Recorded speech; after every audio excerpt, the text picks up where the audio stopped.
A letter 9 years too late. The secret that could destroy a mafia king. A quiet bookstore. A hidden letter. A child with eyes that don't lie. When Damian Cross, one of the Midwest's most feared crime lords, buys the building where his first love still lives, he finds a yellowed envelope tucked between the pages of a forgotten book. Inside, a confession that changes everything. She was pregnant. The child is his, and someone made sure he never knew.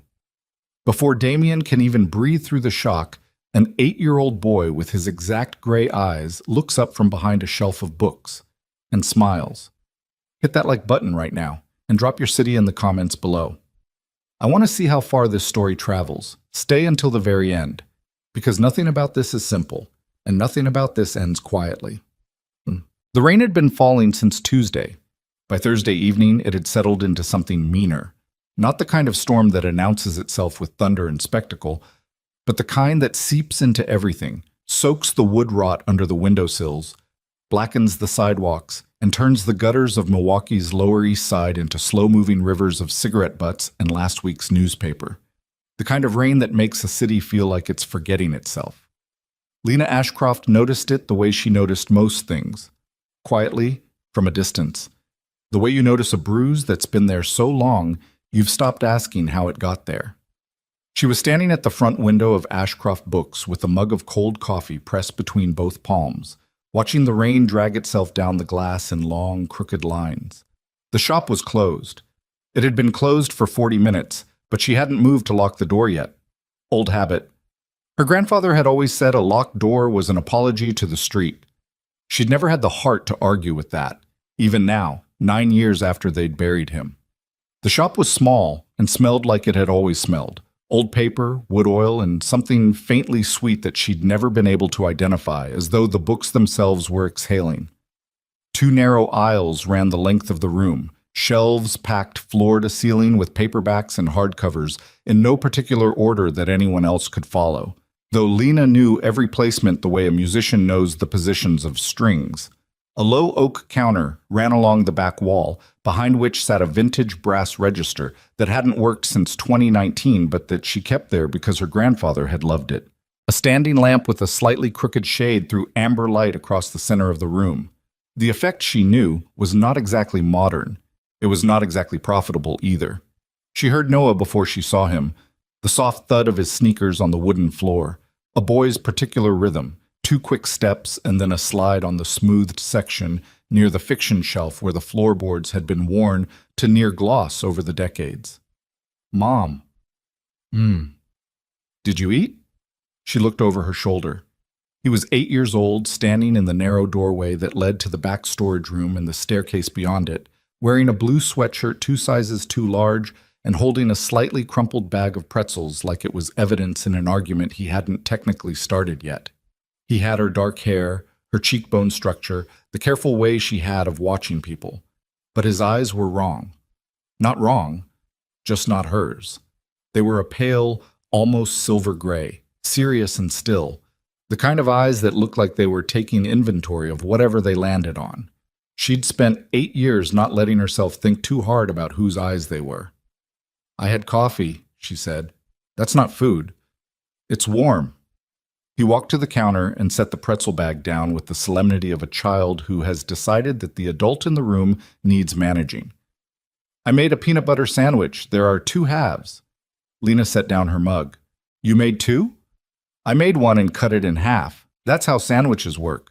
She almost smiled. Almost. Go upstairs, Noah. It's almost 9. 8:43. That's almost 9. He picked up the pretzel bag, looked at her for a long moment with those gray eyes that always seemed to be doing math she couldn't see. Then he turned and padded back toward the stairs without another word, which was somehow worse than if he'd argued. She listened to his footsteps climb the 12 steps to their apartment above the shop, heard the familiar groan of the 3rd stair from the top, the one she'd been meaning to fix for 2 years, and then silence. Lena exhaled. She turned back to the window. The rain kept going. There were things she didn't let herself think about, the way you don't let yourself look directly at a scar in certain kinds of light. Damian Cross was on that list.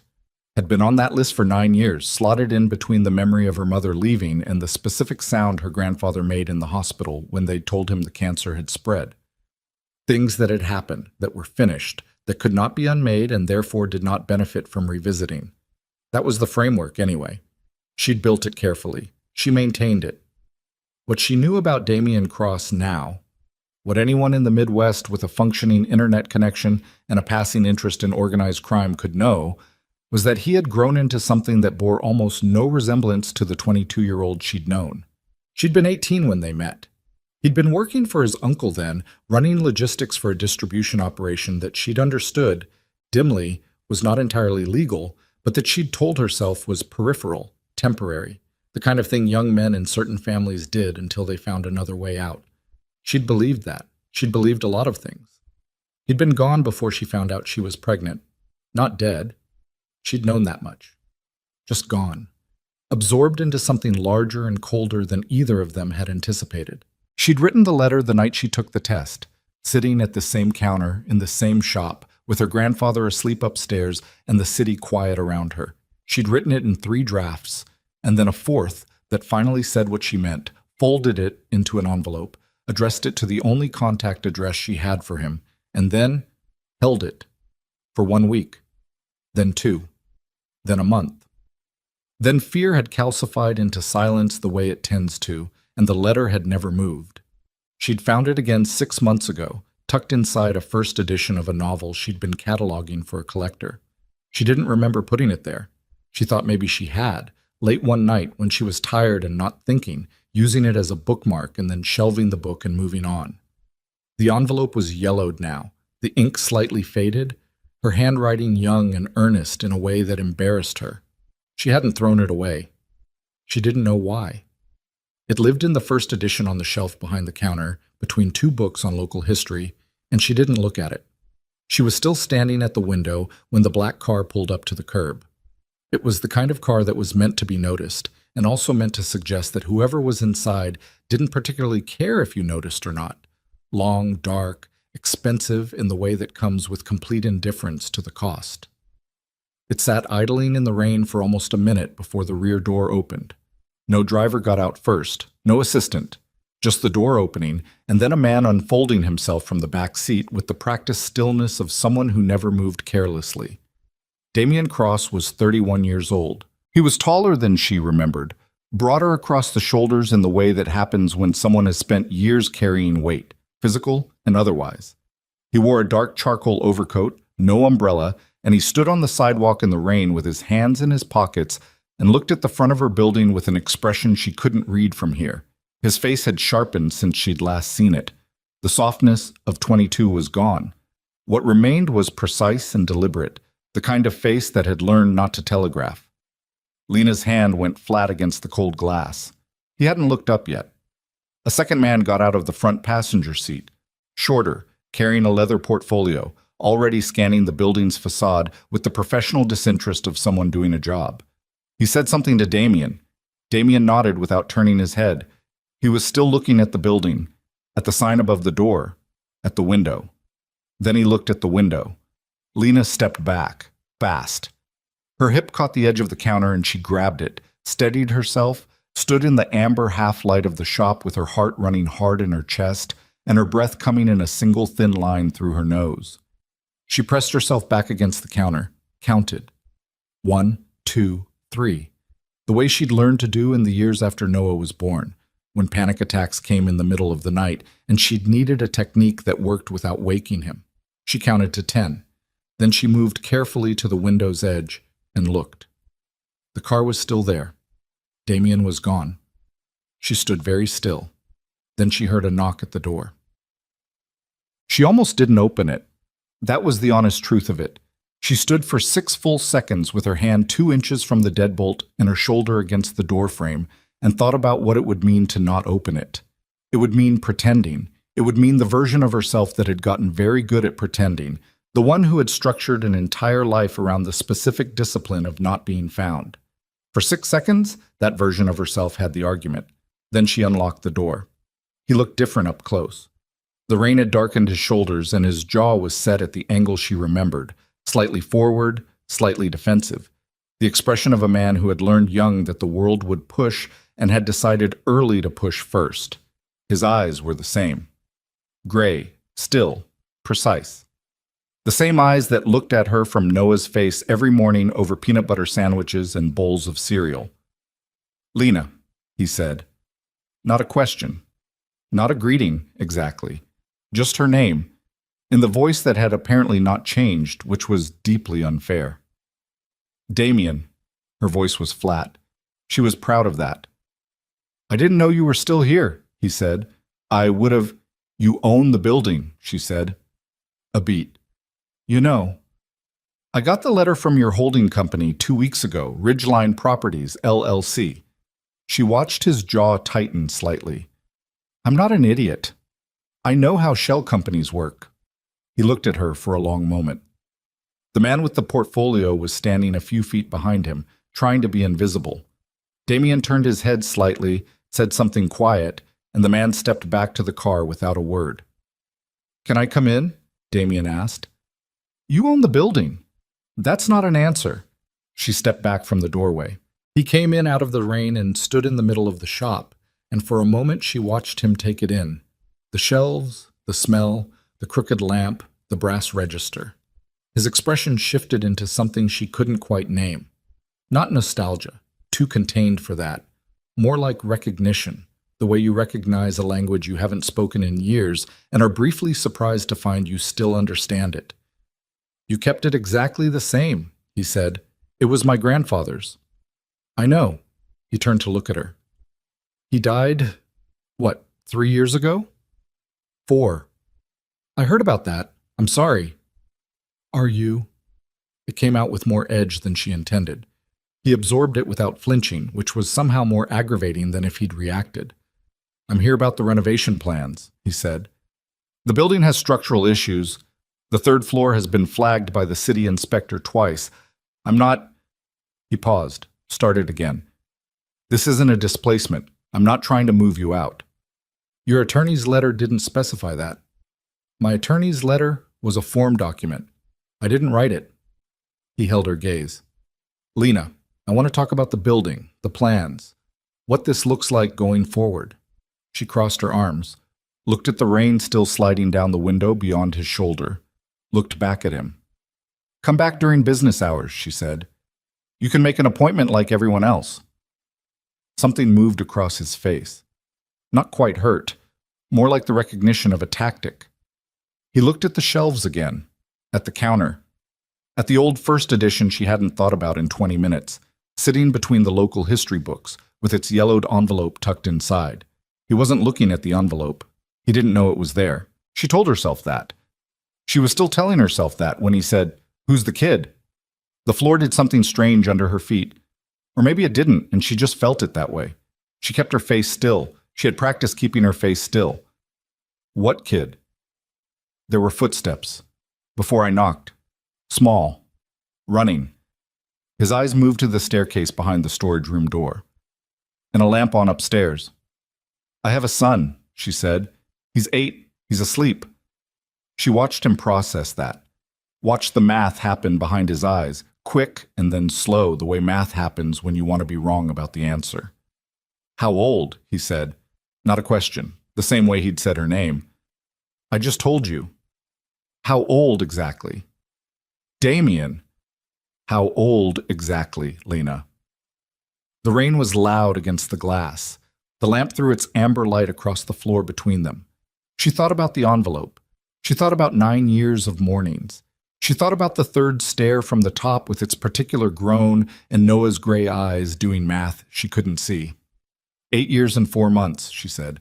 The silence that followed was the loudest thing she'd heard in years. She did not sleep.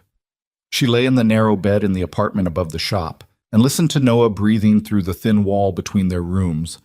Slow, even, completely untroubled, the breathing of a child who has been told the world is manageable and has so far not had reason to doubt it. She stared at the ceiling and did not sleep. Damien had left after she'd said it. He hadn't pushed. He hadn't demanded anything, hadn't raised his voice, hadn't done any of the things she'd spent 8 years building contingency plans for in the back of her mind. in the part of her mind she didn't officially acknowledge. He just looked at her for a long moment, that gray, still, inventory-taking look that had apparently skipped a generation and landed intact on her son. And then he'd said, "I'll come back tomorrow," and walked out into the rain. She didn't know what that meant. She didn't know what any of this meant. What she knew was that Damian Cross now owned her building. She knew that he had not known she was here when he'd bought it, or at least she thought she knew that. She knew that he had stood in the middle of her grandfather's shop and heard her son's footsteps and done the arithmetic, and the answer had hit him the way she'd spent 9 years imagining it might. Though she'd always imagined more noise, she turned onto her side, pressed her face against the pillow. Noah made a small sound in his sleep, some dream noise, and then settled back into the slow breathing. She'd made a decision 9 years ago.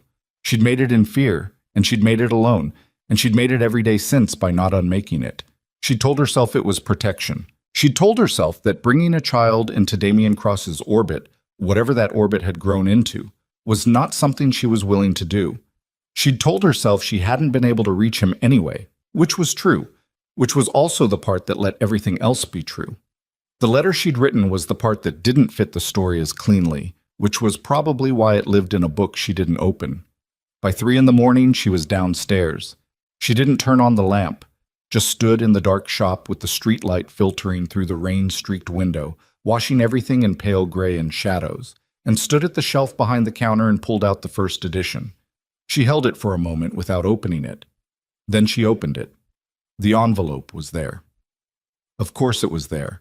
Her name was in the return address corner, written in her younger handwriting, and Damian's name was on the front, along with an address in Waukesha that she didn't know anymore if it was still relevant. She turned the envelope over. She'd sealed it when she wrote it, then broken the seal when she'd found it again 6 months ago. Now it was held shut with a single strip of tape that she'd applied because she hadn't known what else to do with her hands. She put it back in the book. She put the book back on the shelf. She went upstairs and lay back down, and this time, eventually, she slept. He came back at 10 the next morning. She was open by then, had been since 9, which was when she opened on Fridays, and which she'd spent the morning telling herself was not in any way an accommodation. Noah was at school. The rain had stopped sometime before dawn and left the street gleaming and clean-looking in the October light, which was the kind of false promise October made before the real cold arrived. Damian came in without knocking this time. He was wearing different clothes, dark slacks, a lighter jacket, no overcoat, and he had a coffee cup from the place 2 blocks down that Lena had been going to for 6 years, and that apparently he'd either asked someone about or found by walking past it. He set a second cup on the counter. "I wasn't sure how you took it," he said. "So I guessed, black, 1 sugar. That's not how I take it. How do you take it?" "2 sugars." She paused. "And cream." He almost smiled. She didn't want him to almost smile. She picked up the coffee anyway. "I looked up the building records last night," he said. He leaned against the counter without being invited to, the way he'd always had a habit of making himself at home in spaces that weren't technically his, though technically now, she supposed, this one was. The structural assessment from the city inspector. The 3rd floor is, it's not safe as configured. The support beams on the east side have significant water damage. It needs to be addressed. "I've known about the east side beams for 2 years, she said. "I haven't had the money. That's part of what I want to talk about. The renovation plans. Among other things." He looked at her steadily. "But first, last night. What you said." Lena set down the coffee cup. She'd been waiting for it. She'd been braced for it since she'd woken up. "What about it?" "I want to meet him." "I know. He's my—" "I know what he is," she said. Her voice was quiet and precise, and she was very deliberately not raising it because Noah wasn't here, but the walls in this building were thin and sound carried in ways that had nothing to do with physics. "I know exactly what he is. I've known for 8 years and 4 months. Damian looked at her, the inventory look. She met it. "Why didn't you tell me?" he said. "I wrote you a letter." Something shifted in his expression. She hadn't planned to say that. She'd planned to say... She didn't know what she'd planned to say, but that had come out with a truth to it that she hadn't intended to give him yet, maybe ever, and now it was in the air between them, and she couldn't pull it back. "What?" he said. She turned, pulled the first edition off the shelf, opened it to where the envelope sat between pages 41 and 42, the yellowed envelope with the broken and resealed flap, her young handwriting on the front. She put the book on the counter and stepped back. Damien looked at the envelope, looked at her, looked at the envelope again. He picked it up the way you pick up something when you're not sure what it is, carefully, with the fingertips, the way you'd handle something you suspected might be volatile. He turned it over, read his name on the front, read the address in Waukesha, set it down flat on the counter, and pressed his fingers flat on top of it for a moment, not opening it, just holding it there. Then he opened it. She watched him read. It didn't take long. She hadn't written a long letter. She'd been 18 and terrified, and she'd said what she needed to say in 4 paragraphs, which was, "I'm keeping the baby, and I need you to know, and I don't know what that means for you, but I needed to tell you." She watched the lines of his face change as he read it, subtle shifts, the kind of thing you only caught if you'd once known the face well enough to read it, and she had. He finished reading. He didn't put the letter down. He held it and looked at the shelf past her head for a long time. "I never got this," he said. "I know, I didn't send it." "Why?" She thought about how to say it. "Because I was afraid of what you'd become," she said. "And because I was afraid you'd want to protect us in ways that would make us less safe. And because—" She stopped. "Because I was 18 and I made a choice that I have had to live with every day since, and I would appreciate it if you didn't make me feel worse about it than I already do." The silence held. "I'm not here to make you feel worse about anything," he said. His voice was even, controlled in the way that she recognized as the version of him that had been carefully built over years of needing to stay contained in rooms where losing his composure was something he couldn't afford. "I'm here because I own this building, which I would have handled differently if I'd known you were in it. And I'm here because—" He stopped, set the letter down on the counter, flat, his hand resting on top of it. "I'm here because I spent 9 years not knowing I had a son." "I know. And that's not—" He stopped again. The composure held, but it was working harder than it had been. "That's not a small thing, Lena." "No," she said, "it isn't." They stood on opposite sides of the counter with the letter between them and the old shop breathing its paper and wood smell around them, and neither of them said anything for almost a full minute. And in that silence, Lena heard distantly the sound of a door she had kept locked for 9 years beginning, very quietly, with no particular drama, to move. But what happened next happened faster than she'd anticipated, which was the first sign that she'd underestimated something. Damien came back the following Tuesday, this time with the portfolio man, whose name was Garrett, she learned, and who was an architect, not an attorney, and they spread renovation drawings across the counter and walked her through what the structural work would require. Garrett was professional, precise, careful to address her rather than talk around her, which told her that Damien had said something specific to him beforehand about how to conduct the meeting. That kind of orchestration was the thing that had always unsettled her about Damien. Not his capacity for violence, which she'd always known was there, in the same way you know a river runs under a city without needing to see it, but his capacity for precision, for thinking 3 steps ahead and arranging the world to confirm what he'd already decided. She signed the renovation agreement with modifications. Damien accepted the modifications without argument. That also unsettled her. Noah met him on a Thursday. It wasn't planned.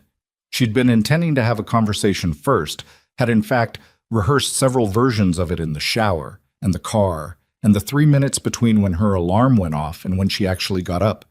But Noah came home from school early because his stomach hurt, which it did sometimes when he was anxious, and which she hadn't been paying close enough attention to anticipate. And Damien was already in the shop when Noah came through the back door, with his backpack half hanging off one shoulder and his face doing the pinch thing it did when he was trying not to look like something was wrong.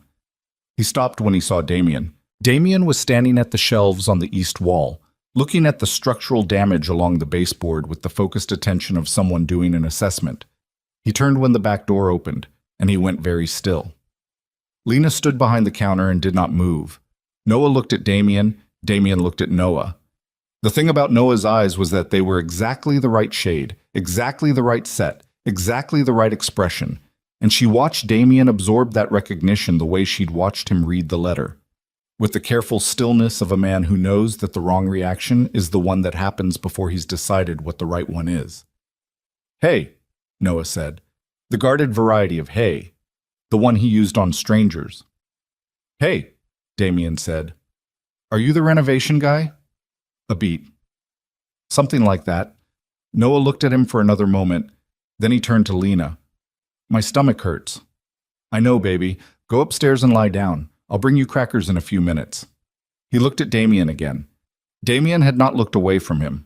Noah, who was 8 years old and possessed of the particular sensitivity of a child raised largely in the company of books, and a mother who talked to him like a person, registered something in that look that he didn't have words for yet and filed it away in the place he kept things that needed more time.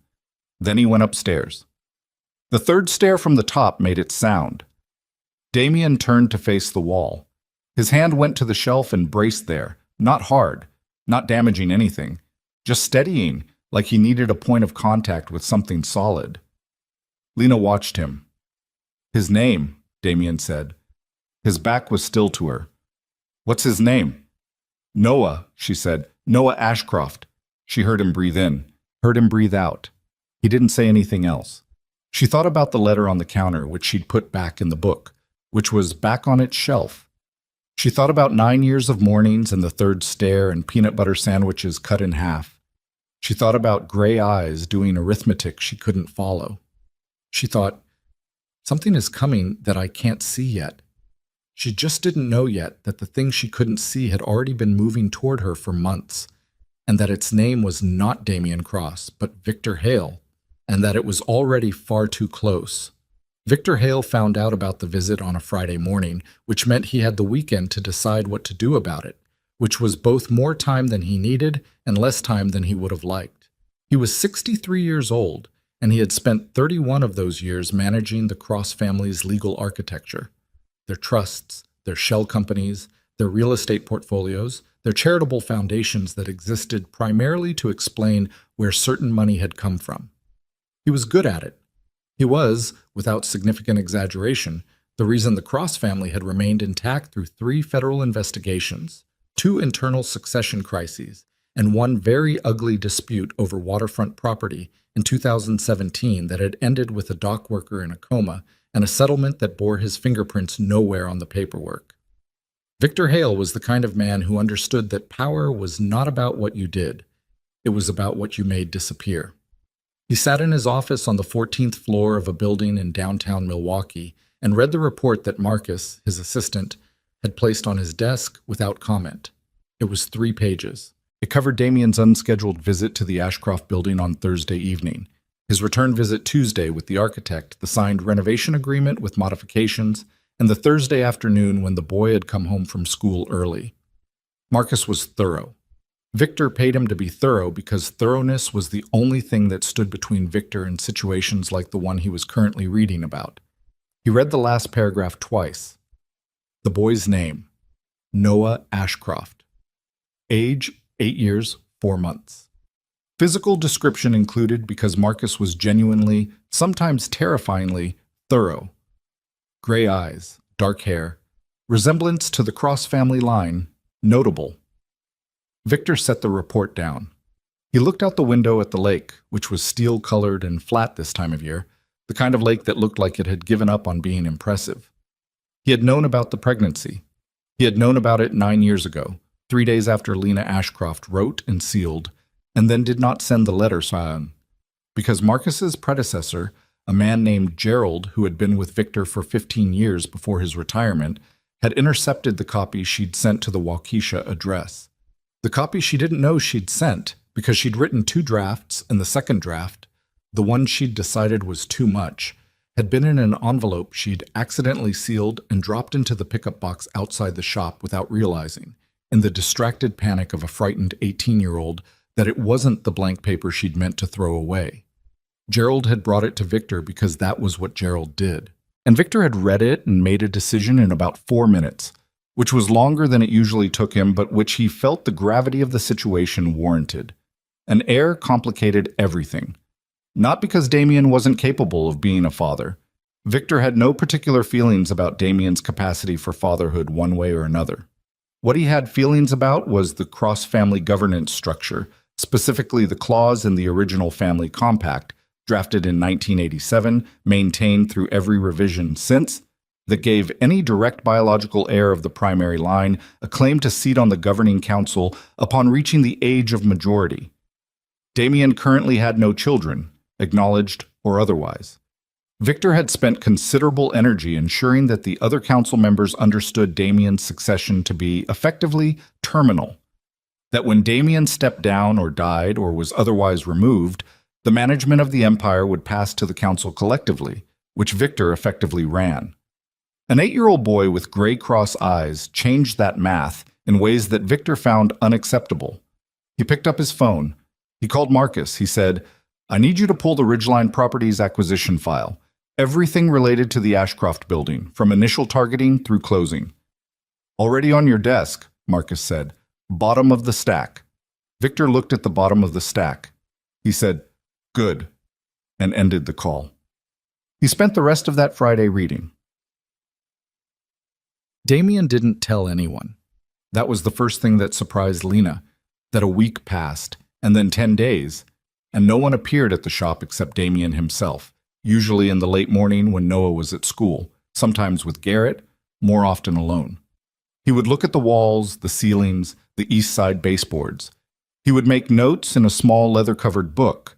He would drink the coffee he brought from 2 blocks down. Black, 2 sugars, which was how he took his, she'd gathered. And he would ask her questions about the building that were technically about the renovation and technically also about the 9 years he'd missed. When did the roof last get replaced? 2018. The south-facing section. The north was done in 2015. Noah's birthday. She looked up from the book she was cataloging. What? When is it? Not a question. The same declarative thing. She held his gaze for a moment. March 7th. He wrote something in the leather book. She told herself it was probably building-related. She didn't believe herself. What is he like? Damien said, still looking at the book. He's 8. He likes... She paused. It felt strange to answer this, not because she didn't know. She knew everything about Noah, the way you know things you've built your entire life around, but because saying it to Damien meant making it real in a new way. Books. Specifically anything with maps. Also pasta with no sauce, which I've been battling for 3 years. He wants a dog. I've said no. Why? Because we live in a 3-room apartment above a bookstore. That's a reason to get a smaller dog, not no dog. I didn't ask for your input. He almost smiled again. She was starting to get better at seeing it coming and worse at being immune to it, which was not a development she was happy about. I want to tell him, Damien said. The cataloging stopped. Not yet, she said. Lena, he's 8 years old and his life is stable and predictable, and he has never once... She stopped. Restarted. Quieter. He has never once asked me a question about his father that I couldn't redirect. That took years to get to. That took a specific kind of careful. I know. You don't know. You weren't here. The words landed harder than she'd meant them to. She watched them land. Damien's jaw tightened. The forward-set thing, the pressure behind his eyes going from neutral to something else that he controlled before it became anything visible. No, he said. I wasn't. The silence between them was the kind that has weight. Give me time, she said. I'm not saying never. I'm saying not yet. I need to be the one who tells him, and I need to do it when it's right. Damien looked at her for a long moment. Then he picked up his coffee, looked at the east wall and said, The beam behind the fiction shelf needs to come out and be replaced. Garrett thinks we can do it without closing the shop for more than 3 days if we sequence it right. Okay, she said. Okay, he said. They didn't talk about Noah again that day. The first sign that something else was happening came on a Wednesday, 2 weeks after Damien had found the letter. Lena was closing up when a man she didn't recognize came into the shop at 10 minutes to 8. She almost said they were closed. She had her hand on the door sign, but something about him made her stop. He was in his 50s. Heavy set in the way of a man who'd once been physically imposing and had not entirely lost it, wearing a jacket that was too light for the weather and carrying nothing. He stood just inside the door and looked at the shop the way Damien had looked at it on that first night, assessing, not browsing. "Help you?" she said. "Just looking," he said. "We close in 10 minutes. "Shouldn't take that long." He moved to the nearest shelf, pulled out a paperback, looked at the spine without reading it. "You Lena Ashcroft?" She kept her voice even. "Who's asking?" "I work for a property management company. We've had some communication about the Ridgeline acquisition." "You'd want to talk to my attorney about that." "I'd rather talk to you." He put the paperback back without looking at where it went, which meant he was not interested in the book and probably not interested in anything in the shop. "I wanted to let you know, personally, that the acquisition is under review. There are some questions about the process that may affect the terms." "What kind of questions?" "The kind that take time to sort out." He looked at her directly for the first time since he'd come in. His eyes were flat and professionally empty, the kind of eyes that had been trained to give nothing away and had been doing it long enough that there was nothing left to give. "You should make sure you have everything documented regarding your tenancy. Your grandfather's original lease terms, any communications you've received." "I do," she said. "Good." He moved to the door. "Good night, Ms. Ashcroft." He left. She stood in the empty shop and listened to her own pulse for a moment. Then she picked up her phone and called the one attorney she could actually afford, a woman named Paula Rice, who did small business law out of an office near the university and who had helped Lena file the response to Ridgeline's initial acquisition notice. Paula's voicemail. She left a message. Then she called Damien. She had not called Damien before. She had his number from the renovation paperwork, and she had not used it. She used it now. He picked up on the second ring. "Lena." "Someone just came into the shop," she said. "He said he worked for a property management company. He said the acquisition was under review and I should document everything." A silence. Shorter than she expected. "What did he look like?" She described him. Another silence. This one with a different texture, the kind of silence that comes from someone making calculations they're not sharing. "Don't talk to anyone else about the building," Damien said. "Not property management. Not attorneys you don't already know. If anyone else comes in, you get their name and you call me immediately." "What's happening?" "I don't know yet." "Damien, I don't know yet," he said again, and this time it was the version of his voice that didn't leave room for the next question. "Lock up. I'll call you tomorrow morning." He ended the call. She stood in the amber light of the closed shop and thought about the man's flat, trained eyes and the way he'd put the paperback back in the wrong place, and she thought, "I have been afraid of the wrong things for 9 years." Damien called Marcus Reeves, not his Marcus, but the Marcus who ran threat assessment for the Cross organization, a former federal contractor who had lateral thinking skills that Damien valued more than any weapon he owned. At 11 that night, from the back of his car, parked in the garage beneath his building, where he had the conversations he needed to be certain were not overheard. "I need you to run something quiet," Damien said. "The Ridgeline Ashcroft acquisition. Specifically, who flagged it internally, who was consulted before the property list was finalized, and whether anyone outside the acquisition team had access to the address list before closing." "Timeline?" Marcus said. "Yesterday." "I'll have something by morning." Damien sat in the back of the parked car for a while after the call ended.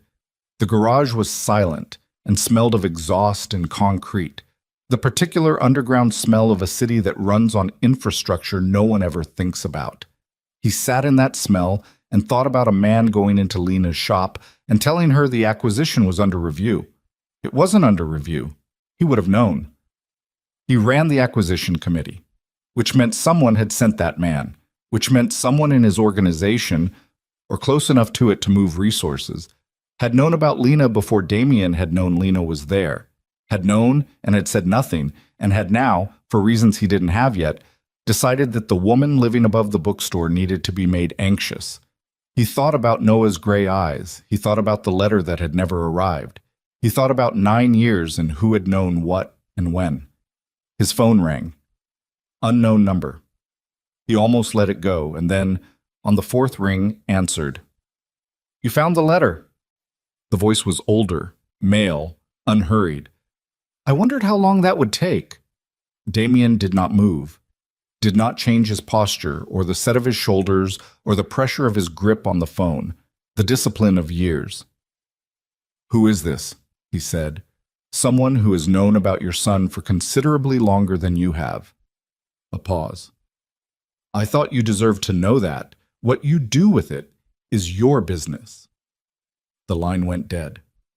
Damien sat in the parked car with the dead phone against his ear, and for the first time in years, possibly the first time since he was young enough to feel it without immediately suppressing it, he felt the specific cold of being outmaneuvered by someone he hadn't known was playing. Marcus Reeves called at 6:47 the next morning. Damien was already awake, had been for 2 hours, and was standing at his kitchen window watching the city do its early gray morning thing. He answered before the first ring finished. The property list, Marcus said, without preamble. It was compiled by Ridgeline's acquisitions coordinator. Standard process, flagged 3 properties in that corridor based on assessed value and structural condition. The Ashcroft building was included because of the city inspector citations. That's routine. And? The list went through internal review before closing. Standard sign-off chain, except there's a copy, a digital copy of the full list with the tenant names, that was pulled from the file server 10 days before closing, pulled by someone with senior-level access. Damien was very still. Who? The access log shows it under Victor Hale's credentials. The kitchen was quiet. The city outside was beginning to make its morning sounds. Damien looked at the window and saw his own reflection, jaw forward, eyes still, a man who has just heard something he will now have to act on in full knowledge of what acting on it will cost. Is it possible his credentials were used by someone else? He said. It's possible, Marcus said. It's also possible I'll win the lottery today. Damien set the phone down on the counter, stood with both hands flat on the granite. Victor Hale had been with his family for 31 years. Victor Hale had stood at his father's funeral. Victor Hale had been in the room when Damien was voted primary by the council at 24 years old and had shaken his hand and had said he remembered this specifically because he'd thought about it many times since as an example of the kind of loyalty money could not manufacture. Your father would be proud. He picked the phone back up.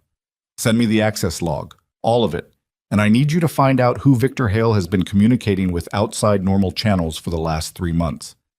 Damien, Marcus's voice was careful.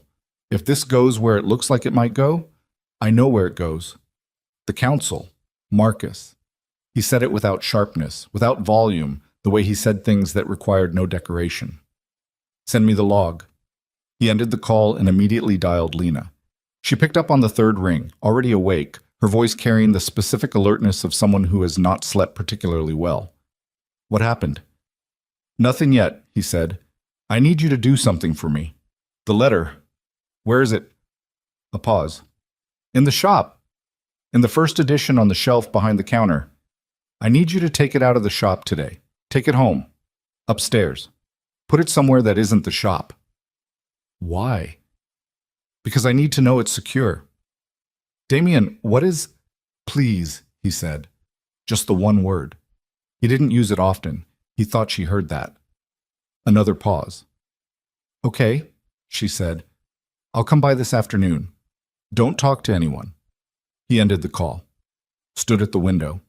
The morning was getting lighter in that gradual, uncommitted way of late October, the light arriving without conviction. He thought about Victor Hale pulling a file from a server 10 days before closing on a building he had no reason to know about. He thought about a phone call from an unknown number. I have known about your son for considerably longer than you have. He thought, 31 years. He thought, what else? He was at the shop by 2. Lena had moved the letter. She'd put it in a fireproof box she kept under her bed, the one that held Noah's birth certificate and her grandfather's original will and the deed paperwork for the shop. She told Damien this without being asked, which meant she'd understood more from the phone call than he'd said out loud, which he noted and filed. They were standing in the back storage room, which smelled of old cardboard, and the particular mustiness of a space that had been full of books since before either of them was born. Garrett's renovation plans were spread on a folding table. Damien was not looking at the plans. "Someone in my organization knew you were here before I did," he said. "Possibly before the acquisition closed." Lena's expression did not change. She leaned against the shelving unit opposite him and crossed her arms and waited, which was the thing about her that had always distinguished her from most people. She did not fill silences with noise. "I think the same person may have intercepted the letter you sent 9 years ago," he said. "The original, not the one you kept." He watched her process that, watched the specific sequence, first the blank of pure information reception, then the narrowing of something behind her eyes as the implications arranged themselves. "You're telling me," she said slowly, "that someone deliberately kept you from knowing." "I'm telling you I think so. I don't have all of it yet." "Who?" "I'm not ready to say that name out loud in a way I can't take back." "Then why are you telling me any of this?" He looked at her directly. "Because you need to understand that whatever happens next is not going to be quiet, and I would rather you hear it from me now than be blindsided by it later." Lena uncrossed her arms. She pushed off the shelving unit and walked to the small grimy window that looked out on the alley behind the building, where the dumpsters sat and the rain collected in the low points of the asphalt. She stood there with her back to him, and he let her, because she'd always needed physical space to think. That much hadn't changed. "Noah gets home at 3:15, she said. "I'll be gone by 3. "What does whatever happens next actually mean?" She said it to the window. "It means there are people who would prefer my family situation to remain uncomplicated," he said, "and who have demonstrated a willingness to make active moves to keep it that way." "Active moves." She turned from the window. "Like sending a man to my shop to tell me the acquisition was under review." "Like that." "Yes." "To frighten me." "Probably." "Did it work?" she said, and there was something in her voice that was not quite defiance and not quite fear, something in the space between them, something that still had her spine straight and her jaw level, even though her hands, he could see, were not entirely steady. "I don't know," he said honestly. "Did it?" She looked at him. "I've spent 9 years being afraid of the wrong thing," she said. "I'm done rearranging what I'm afraid of. Tell me what you need from me." He thought about the council, about Victor Hale's 31 years of access and the file pulled from a server and the voice on the unknown number. He thought about the letter in the fireproof box under Lena's bed, 9 years old and still intact, still true. "I need you to stay in the building," he said. "I'm going to have someone outside. You won't see them, but they'll be there. And if anything feels wrong, anyone you don't know, any approach, any contact, you call me first. Not your attorney. Me. And Noah? I'm working on it." "That's not an answer." "I know." He picked his coat up from the folding table. "I'm working on it." He was at the door when she said, "Damien?" He turned. "The man who called you," she said. "The unknown number. You said he told you he'd known about Noah for a long time." "Yes." "That means someone else knows too, not just whoever you're thinking about. Someone else knows, and they called to warn you." She held his gaze. "Which means the person you're thinking about has enemies inside their own position, and those enemies just decided to move." He stood in the doorway of the storage room and looked at her, at the woman who had spent 9 years alone in a bookstore raising a child with gray eyes, who had taught herself to be afraid quietly and precisely and to catalog her fears the way she cataloged books, in a specific order that made sense to no one but her. And he thought, I underestimated what she became. "Yes," he said, "that's exactly what it means." He left. 40 minutes later, standing in the elevator of his building with his phone in his hand and Victor Hale's name already pulled up in his contacts, Damien Cross made the decision he'd been circling since 6:47 that morning.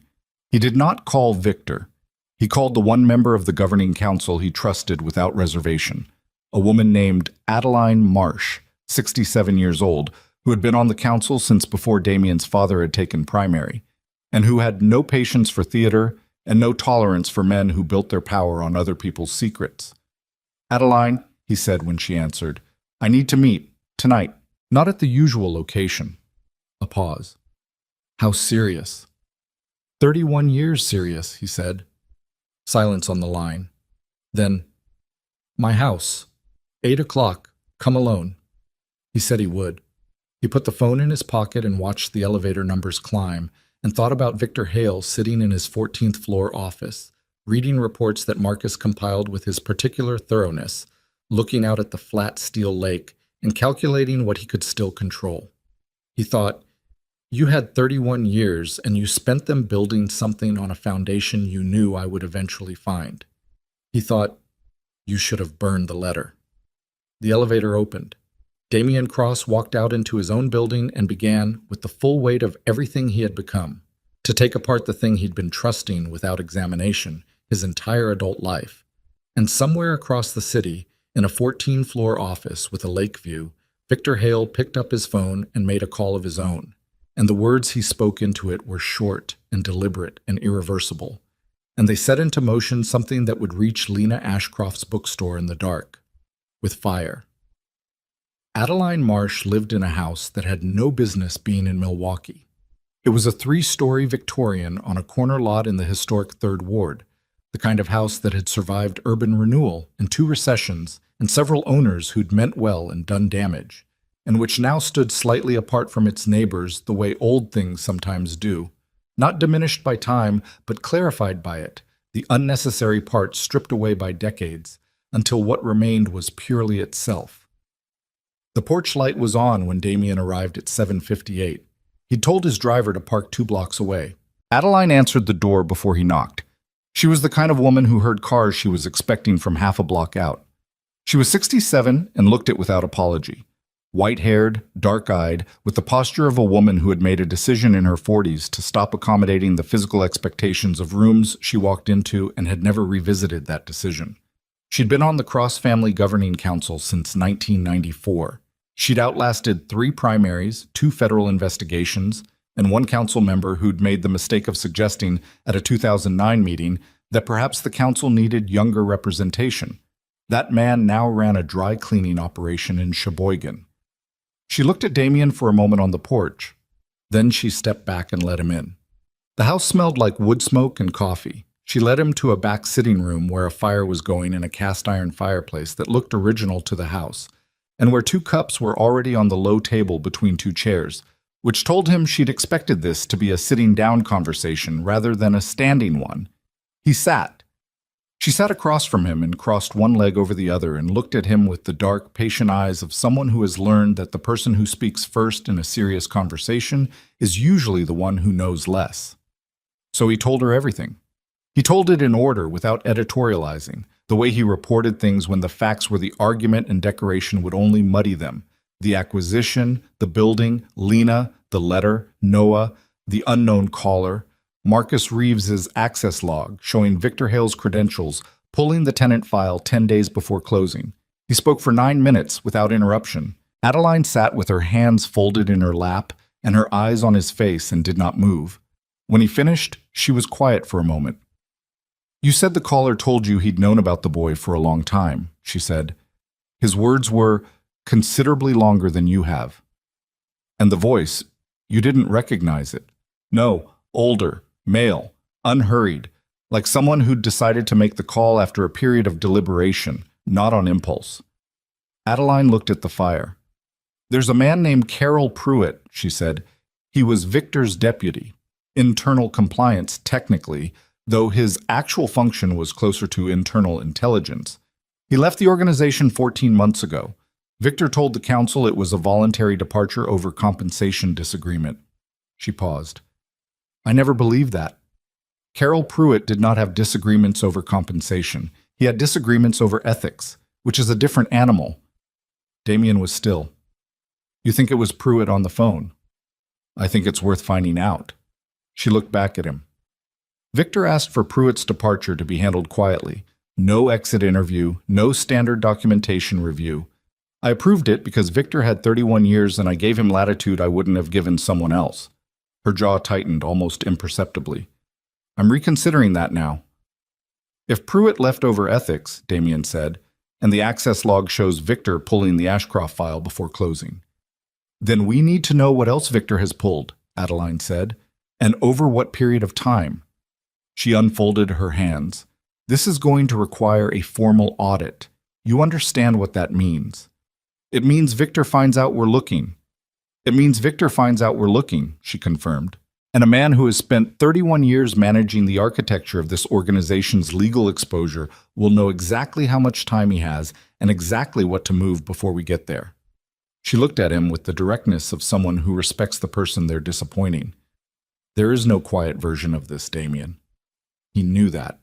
He'd known it in the elevator. He just needed someone else to say it so it was fully real. I want Lena and Noah protected before the audit starts, he said. Agreed. And I want to know, hey, he stopped. The fire snapped. He looked at it, then back at her. I want to know the full scope, not just the file. Everything Victor has touched that intersects with my personal life, every decision, every document, If he destroyed evidence 9 years ago, I want to know what else he decided I didn't need to see. Adeline looked at him for a long moment. You may not like all of it, she said. I know. Some things, once you know them, change the structure of what came before. I know that too. She nodded. She picked up her coffee cup, then put it back down without drinking. The audit begins tomorrow. I'll bring in Hargrove. He's outside the normal compliance chain. Victor has no leverage on him. We keep it contained to myself, you, and Hargrove until we have enough to take to the full council. She stood, which meant the meeting was over. Damien stood. Go home.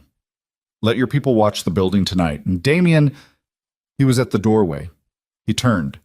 Don't confront Victor, she said. Not yet. Whatever you're feeling about this, and I can see what you're feeling about this, you keep it contained until we have the full picture. If you move on him before we have documentation, he walks. He has enough legal architecture around himself to walk from almost anything that isn't absolutely airtight. Damien looked at her. I understand. I need you to mean that. I mean it, he said.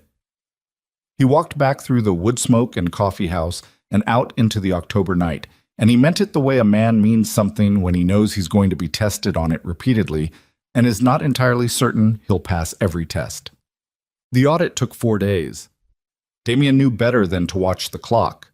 He ran his organization, the legitimate operations, the real estate, the logistics, the portfolio of businesses that required daily management and existed entirely above any legal threshold anyone would care to examine, with the focused efficiency of someone who knows that visible anxiety is a resource his enemies could spend.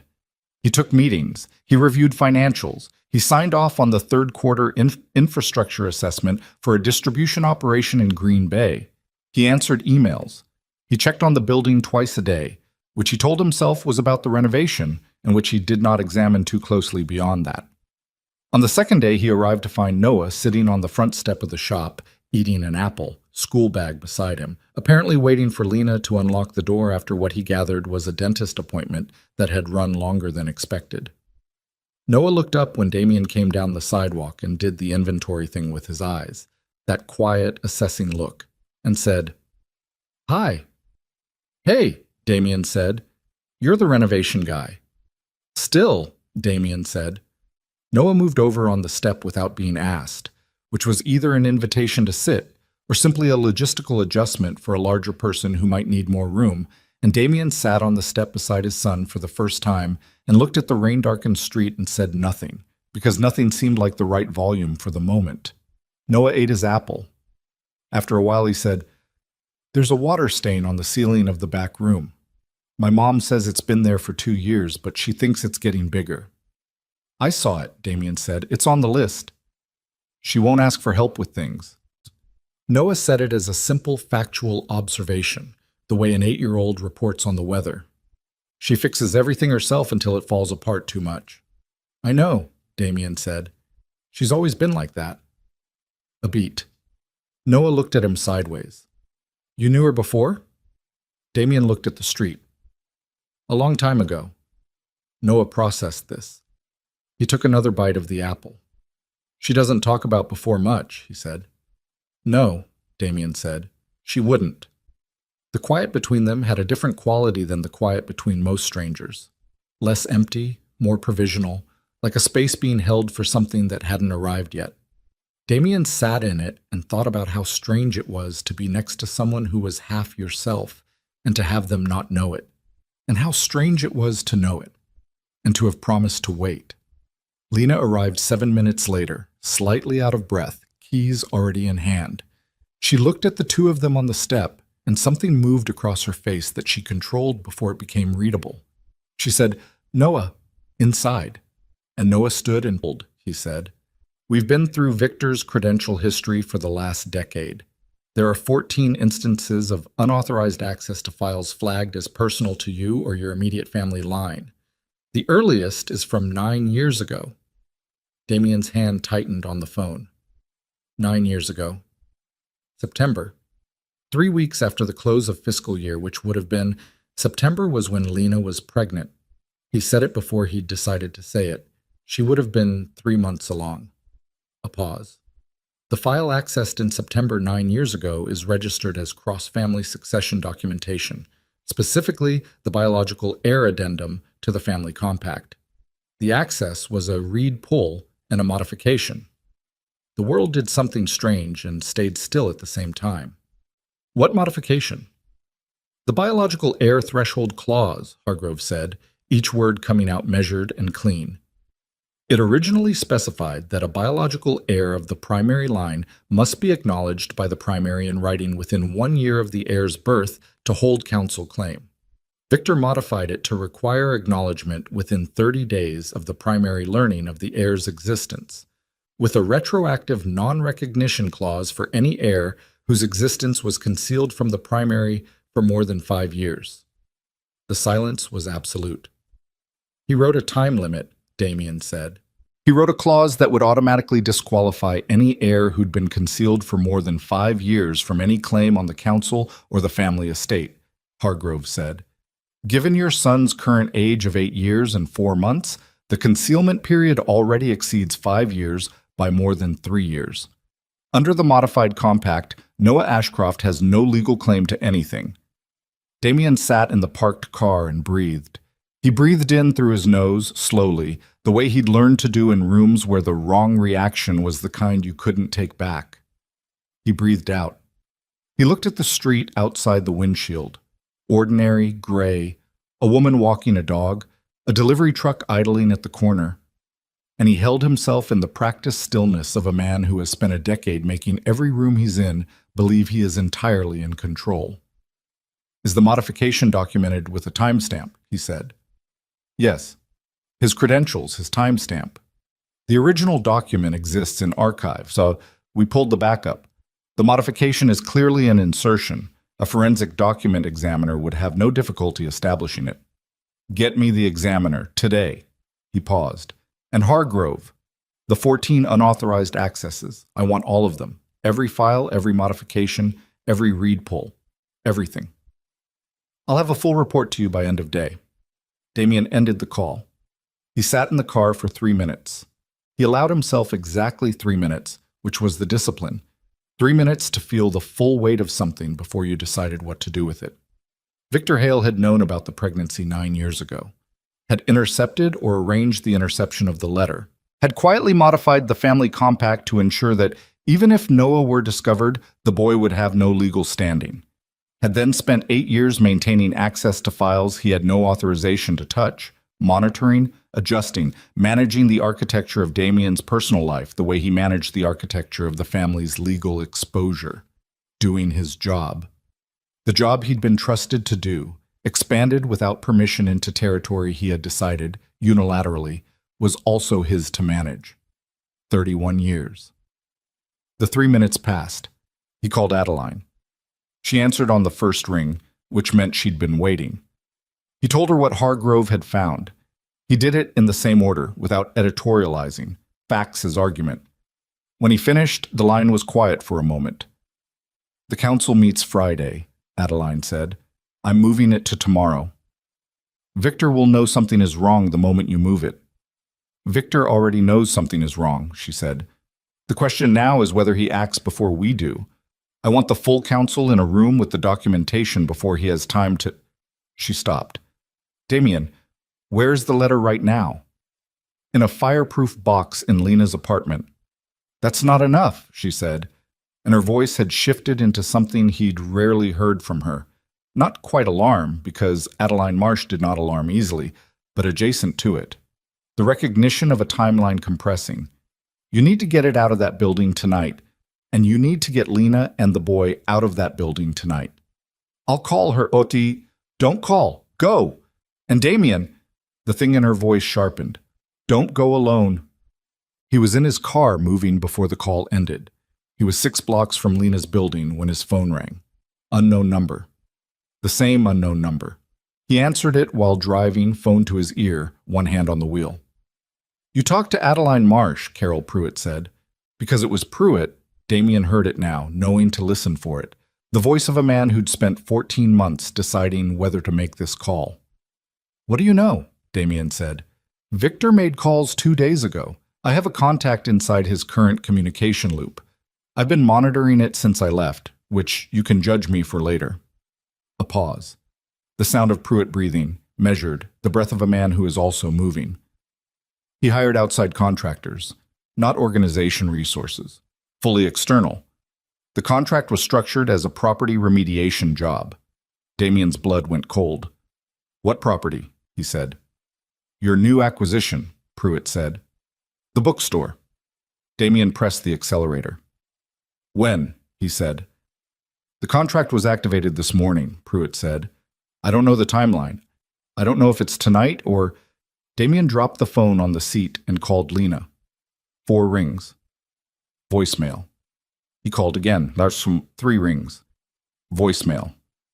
He pushed the car through a yellow light and called Marcus Reeves and said, I need every man I have at the Ashcroft building right now. Right now, Marcus, not in 10 minutes. And Marcus said, on it, and the line went dead. He was 4 blocks away when he smelled it. He was 2 blocks away when he saw the orange light against the low clouds. He was 1 block away when he understood that he was too late to stop it, and not too late for everything else. And he pushed the car to the corner and stopped it hard and got out running, and the building was burning from the ground floor up, the old wood going fast, the flames already at the first floor windows, and the smoke pouring black and thick from the gaps in the structure. And there were people on the sidewalk, some of them already calling emergency services. And there was no sign of Lena, no sign of Noah, and the front door was a wall of fire. And Damien Cross, who had spent his entire adult life being the person who stood at a safe distance and directed what happened next, stood on the sidewalk of a burning building that he owned and felt something break open in his chest that had no name he could use in the presence of other people and ran directly toward the flames because there was no other direction left. 2 of his men caught up with him at the door and he shook them off and went in anyway, and the smoke hit him like a wall, and somewhere above him through the sound of burning wood and breaking glass he heard, or thought he heard, or needed to hear, a child's voice. The smoke was a living thing. It pressed down from the ceiling in a rolling black mass, and it tasted like burning wood, and something chemical underneath that, something synthetic in the walls that the old building had never been meant to contain. And it hit Damien's eyes and throat simultaneously the moment he crossed the threshold. He pulled his jacket collar up over his nose and mouth, and moved forward because stopping was not a choice he was currently capable of making. The ground floor was the worst of it. The shelves along the east wall, the ones with the structural damage, the ones Garrett had flagged, the ones that had been on the list for weeks, were fully engaged, the old drywood going like paper, the books on them not so much burning as disintegrating, pages lifting in burning curls and floating upward on the heat. The counter was on fire. The brass register was on fire, the metal darkening, the shape of it still recognizable through the flames like a thing insisting on its own existence even as it was destroyed. Damien moved through the center of the room where the fire was thinnest, toward the storage room door, toward the staircase. One of his men, Reyes, he registered peripherally, young, fast, the one who never flinched, came in behind him and stayed low. The other man was outside, coordinating. He could hear the voices through the fire's noise. He heard sirens in the distance, still too far, still the wrong distance. The storage room door was hot to the touch. He hit it with his shoulder instead of the handle, and it gave. And the smoke in the storage room was thicker, lower, the kind of smoke that had been accumulating longer, which meant the fire had started here or moved here first. He went to the staircase door, open already, smoke pouring down the stairs like water finding its level. Lena. He got it out, and then the smoke hit his throat and took the next breath from him, and he coughed, hard, one hand on the doorframe, and pushed through it. The staircase was the worst moment. The wooden stairs were hot underfoot, but not yet burning, and the smoke was absolute, and he could see nothing above the third step, and he went up by feel and count. 1, 2, 3, the groan of the third step, 4, 5, and he was counting and coughing, and his eyes were running, and he could not see, and he got to 12 and hit the apartment door. Locked. He hit it with his shoulder. The lock held. Old door, solid wood, the kind of door that was built when doors were meant to be actual barriers. He hit it again and felt something give, not the lock, the frame, and hit it a third time, and it burst inward. The apartment was full of smoke, but the fire hadn't reached it yet. The windows were showing orange from below, the ground floor's light coming up through the glass, but the apartment itself was intact, and Lena was on the floor beside the bed with her body curved over Noah, one arm around his head, her face pressed into his hair, and she looked up when the door came open and her eyes found him through the smoke, and she looked like someone who had been calculating the time remaining and had arrived at a number she didn't want to say out loud. Damien, her voice was rough, smoke scraped. Get up. He crossed the room in 4 steps. Right now, can he walk? Yes. She was already pulling Noah upright. The boy came up fast, more alert than Damien had expected, his gray eyes red-rimmed and streaming but focused, the face of a child who had been frightened and had decided that being frightened was less useful than paying attention. Noah, listen to me. This man is going to get us out. You do exactly what he says. Noah looked at Damien. 1 second, then he nodded. Damien pulled his jacket off and wrapped it around Noah's head. Not perfectly. Nothing was going to be perfect in the next 2 minutes, but enough to give the boy's face some protection from the smoke on the staircase. He took Lena's wrist with one hand and Noah's with the other and said, "Stay low and don't stop moving," and went back out the door. The staircase was worse than it had been 30 seconds ago. The fire had reached the ground floor's ceiling, and the heat coming up the stairs was significant now, not yet unbearable, but trending there, fast. He went down with Noah in front of him and Lena behind, one hand still on the boy's shoulder, talking low and steady. Keep moving. 4 more steps, 3 more steps, don't stop. And they hit the storage room, and the fire was in the doorframe of the storage room now, the door itself burning, and there was a gap that had not been a gap when he'd come through 30 seconds ago, and he said, "Now," and pushed Noah through it, and followed and pulled Lena through behind him, and the burning frame dropped a piece of itself onto his left forearm as he cleared it. He registered the burn the way you register something that will matter later. Right now it was just information. The shop floor was fully involved on the east side. The gap through the center was closing. Reyes appeared from somewhere near the front door and said something that was lost in the noise of the fire and pointed, and Damien moved toward the front door with Noah and Lena in the direction Reyes was pointing, and the ceiling above the counter made a sound, a deep, structural crack, the sound of a weight-bearing element failing. And Damien shoved Noah forward hard enough that the boy stumbled and caught himself and kept running, and Lena ran, and Reyes ran, and Damien was the last one through the front door when the ceiling section behind the counter came down in a curtain of burning timber and plaster and 30 years of accumulated weight. The cold outside air hit him like a fist. He went to his knees on the sidewalk, not because he couldn't stand.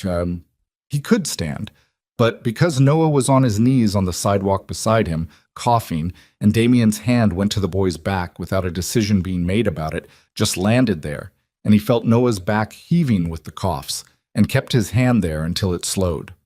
Lena was on her feet. She was looking at the building. Her face was blank in the specific way that faces go blank when the mind is processing something too large for immediate expression.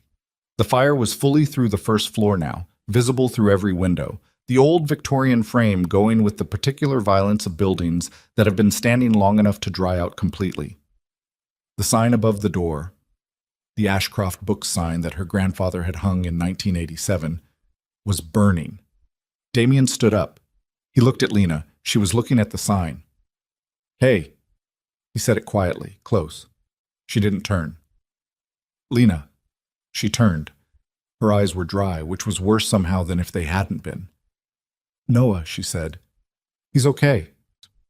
Damien looked at the boy, who was still on his knees but no longer coughing, sitting back on his heels now with Damien's jacket around his shoulders and his red-rimmed eyes on the burning building with an expression of pure, unguarded 8-year-old devastation that was the most honest thing Damien had seen in years. He's okay.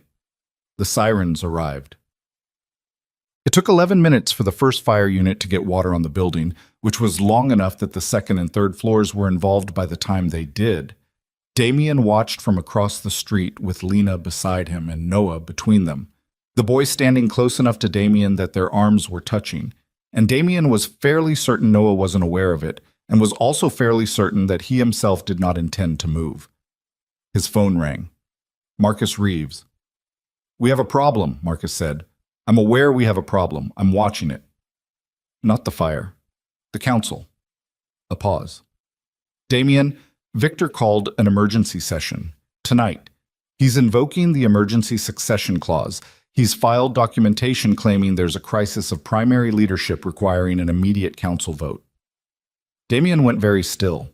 Around him the fire roared and the water roared back, and the night was full of light and noise and people.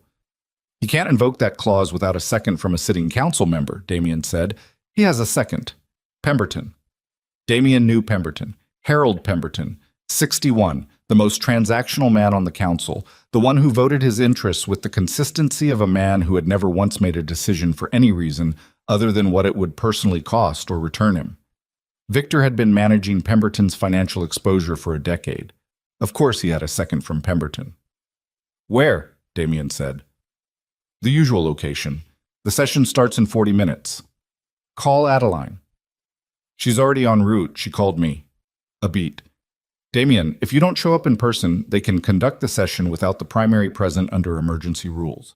That's in the compact." "I know what's in the compact." He looked at the burning building, at the water arcing against the orange sky, at the firefighters moving in the systematic controlled way of people who are very good at their jobs and are still contending with something larger than their tools. He looked at Lena. She was looking at him. She'd caught enough of the conversation to understand the shape of it. "Go," she said. "I'm not leaving you here. Reyes is here. 2 of your other men are here. There are 40 firefighters across the street." Her voice was steady, raw from the smoke, but steady. "Noah and I are fine. Go." He looked at Noah. The boy was looking at him now, the inventory look, the gray-eyed accounting of something he couldn't fully name yet. Damien thought about the fireproof box. He said to Lena, "The box? I had it with me when you came in," she said. "It's in my hands when I came down. Reyes has it now." She nodded toward Reyes, who was standing 6 feet away and who held up the small gray fireproof box in acknowledgement. Damien looked at his son for one more second, then he turned and walked to his car. The Cross family's usual meeting location was a building in the 3rd Ward that officially housed a private equity firm and unofficially housed, on its top floor, a conference room that had been used for council sessions since 2003. The room had good sight lines, no windows that faced the street at eye level, and acoustic dampening in the walls that had been installed by a contractor who understood that the work was not about keeping sound in so much as keeping certainty out. Damien arrived with 4 minutes to spare and walked in smelling of smoke. The council was 7 people. 3 were already seated. Adeline was standing at the window. No view to speak of, just the city's ambient light, with her arms at her sides and the expression of a woman who has already run the numbers and does not like the sum. Pemberton was seated at the far end of the table, looking at his phone, which was the performance of a man who wanted to appear unbothered and had miscalculated how obvious the performance was. 2 other members, Grayson and Park, were at the coffee station, speaking quietly, and they both looked up when Damien came in. Victor Hale was standing at the head of the table. He was 63 years old, and he was dressed the way he always dressed, precisely, expensively, without ostentation. The clothes of a man who understood that the appearance of wealth was less interesting than the appearance of authority. His gray hair was neat. His expression was the professional blank that Damien had watched him wear in rooms for 30 years, the mask of a man who has no personal stake in the proceedings. He looked at Damien when Damien came through the door. Something moved behind his eyes. Not surprise, because Victor Hale was not surprised, but a recalibration, the adjustment of a plan encountering a variable it had accounted for but not preferred. "You came," Victor said. "It's my counsel," Damien said.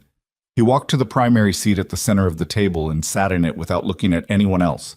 And he put both hands flat on the table in front of him, and the burn on his left forearm from the doorframe registered now, a long stripe of pain that he set aside with the same deliberate motion of shelving something. Later.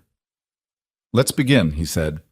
Victor moved to his own seat, to the right of the head, the attorney's traditional position in counsel sessions, and opened his portfolio and said, in the even tone of a man who has been practicing this for a long time, "The basis of the emergency session is a concern regarding the primary's decision-making in relation to a personal matter that intersects with organizational interests in a manner that creates legal and succession vulnerability." "Specify the matter?" Adeline said. She had sat down, her eyes on Victor, flat and unmoving. "The primary has established personal contact with an individual who is a tenant of an organizational real estate acquisition," Victor said. "The individual in question has a child whose paternity is disputed. The primary has been observed spending significant time at the property, which creates exposure regarding—" "Paternity isn't disputed," Damien said. His voice was level. "The child is mine." The room shifted. Grayson and Park exchanged a look. Pemberton's phone went face down on the table. "That claim," Victor said, and his voice remained even, which cost him something visible for the first time, "is precisely the kind of unverified assertion that creates succession vulnerability. Under the biological heir addendum to the family compact, any such claim requires formal verification and counsel acknowledgement before—" "Before what?" Adeline said. Victor looked at her. "Before it carries legal weight." "And the 30-day acknowledgement window?" Adeline said. "The one that was inserted into the compact 9 years ago under your credentials?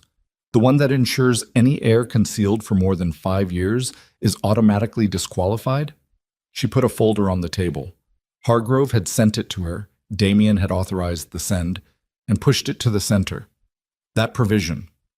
The room went quiet enough that Damien could hear the ventilation system running in the walls. Victor looked at the folder. He did not reach for it. He looked at it the way you look at something you've known was coming and have decided your response to in advance. That provision was a legal clarification drafted in response to— "It was an unauthorized modification of a primary family document made under your credentials without counsel knowledge or approval," Adeline said. "I have a forensic document analysis confirming the insertion date, the credential log, and the comparison against the archived original." She looked around the table. "I'd like everyone in this room to understand exactly what we're discussing before this session goes any further." Victor said, "Adeline, I'm not finished." She did not raise her voice. She never raised her voice. "I'd also like this council to understand that the building Damien's son and the boy's mother were residing in tonight, an organizational acquisition, is currently on fire as a result of a contract placed by an outside party 2 days ago." She looked at Victor. "A contract that originates from communication channels linked to this room." Pemberton made a sound. Not a word. A sound. Victor was still. His hands were flat on the portfolio in front of him, in the same position Damien's hands were flat on the table, the mirror of it, the lifelong professional habit of a man who had learned in the same rooms that containment was visible in the hands. "That is an unsubstantiated—" he began. "Carol Pruitt," Damien said. The name landed in the room like a stone into still water. He watched Victor's face absorb it, watched the recalibration happen and fail to fully complete. For the first time in 31 years of watching Victor Hale manage rooms, Damien saw something behind the professional blank that was not a performance. Something that was actually there. Not guilt. Guilt was too simple, too immediate, too human in the uncomplicated way. What he saw was the expression of a man who had built a very large and very precise structure and who was watching someone touch the wrong support at the wrong angle.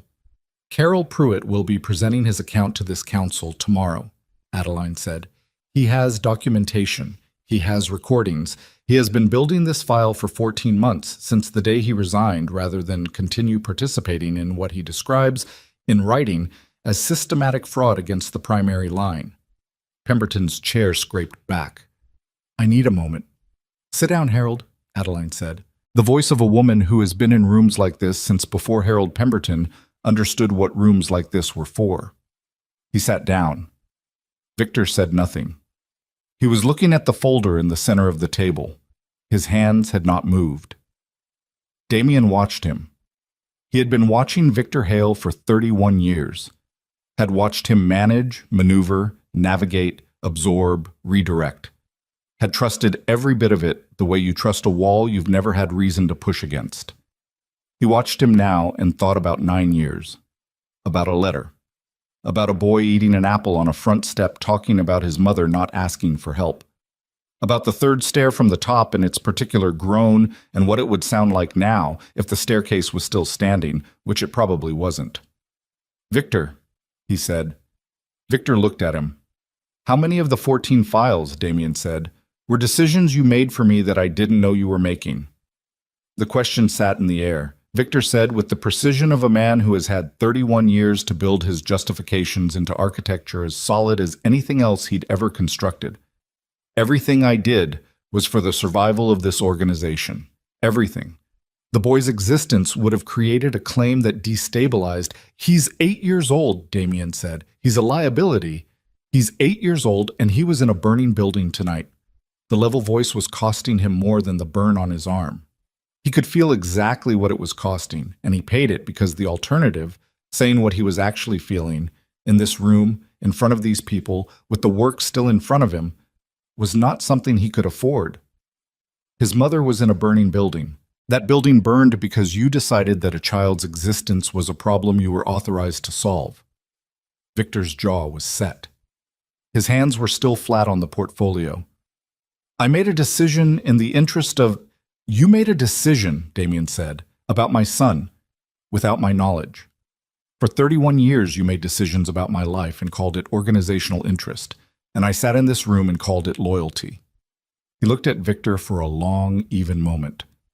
"I want to know how far it goes. I want to know everything. Not for this council, for me. You owe me that much." The room was very still. Victor looked at him across the table. 63 years old, 31 of them spent in the same rooms, and something in his face that was not quite the professional blank, and was not quite anything else either. The expression of a man confronting the specific vertigo of a structure he built with his own hands now bearing his weight on its way down. He opened his mouth. His phone buzzed on the table in front of him. He looked at it reflexively. A trained response, 31 years of managing communications that required immediate attention, and Damien saw his face change when he read whatever was on the screen, a shift so subtle that only someone who'd watched that face for 3 decades could have caught it. Victor looked up. His eyes went to Damien and then past him to the door. The door opened. The man who came through it was not one of Damien's people. He was mid-40s, wearing the specific kind of neutral, practical clothing that Damien had learned over the years to associate with federal investigators who were not currently trying to look like federal investigators. He was followed by a woman of similar age with a badge already in her hand, held in the low, unhurried way of someone who knows the room is not going to run.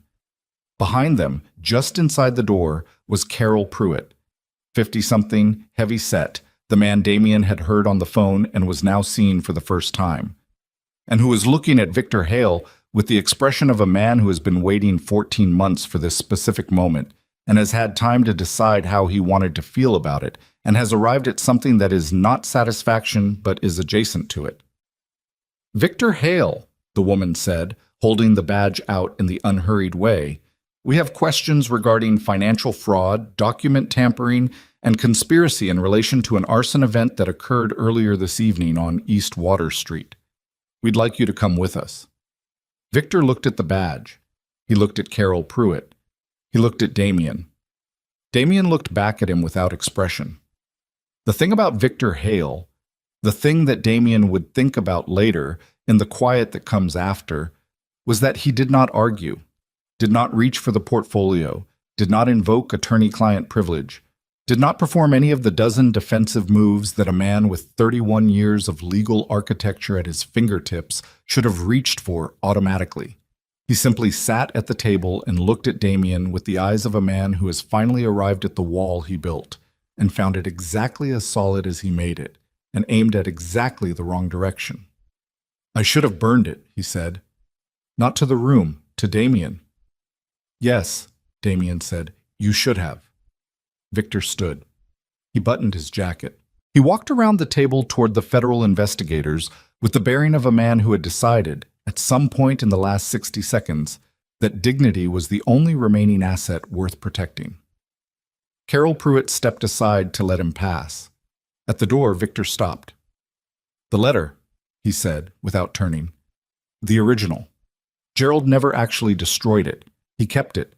I found out 6 years later, and... He paused. A breath. I should have told you then. He walked out.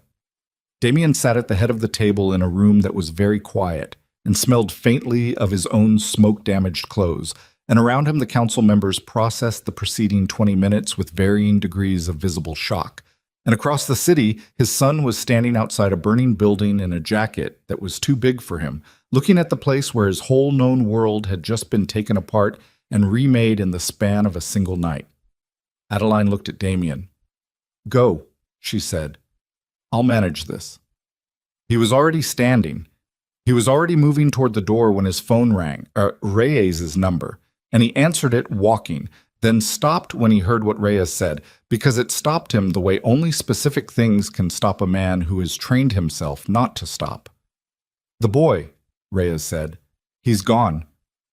Damien stood in the doorway. What? He was here. And then, there was a second car, Damien. It came from the south side of the building, not from the street we were watching. 2 men got out.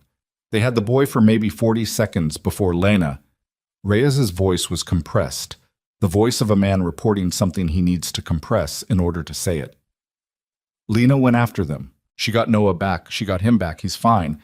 But the men, in the confusion, they had a pause. Damien, one of them had a phone. He made a call before we reached him. 30 seconds maybe. But he made it. To who? We don't know yet. But Damien, there's a second contract, the letter.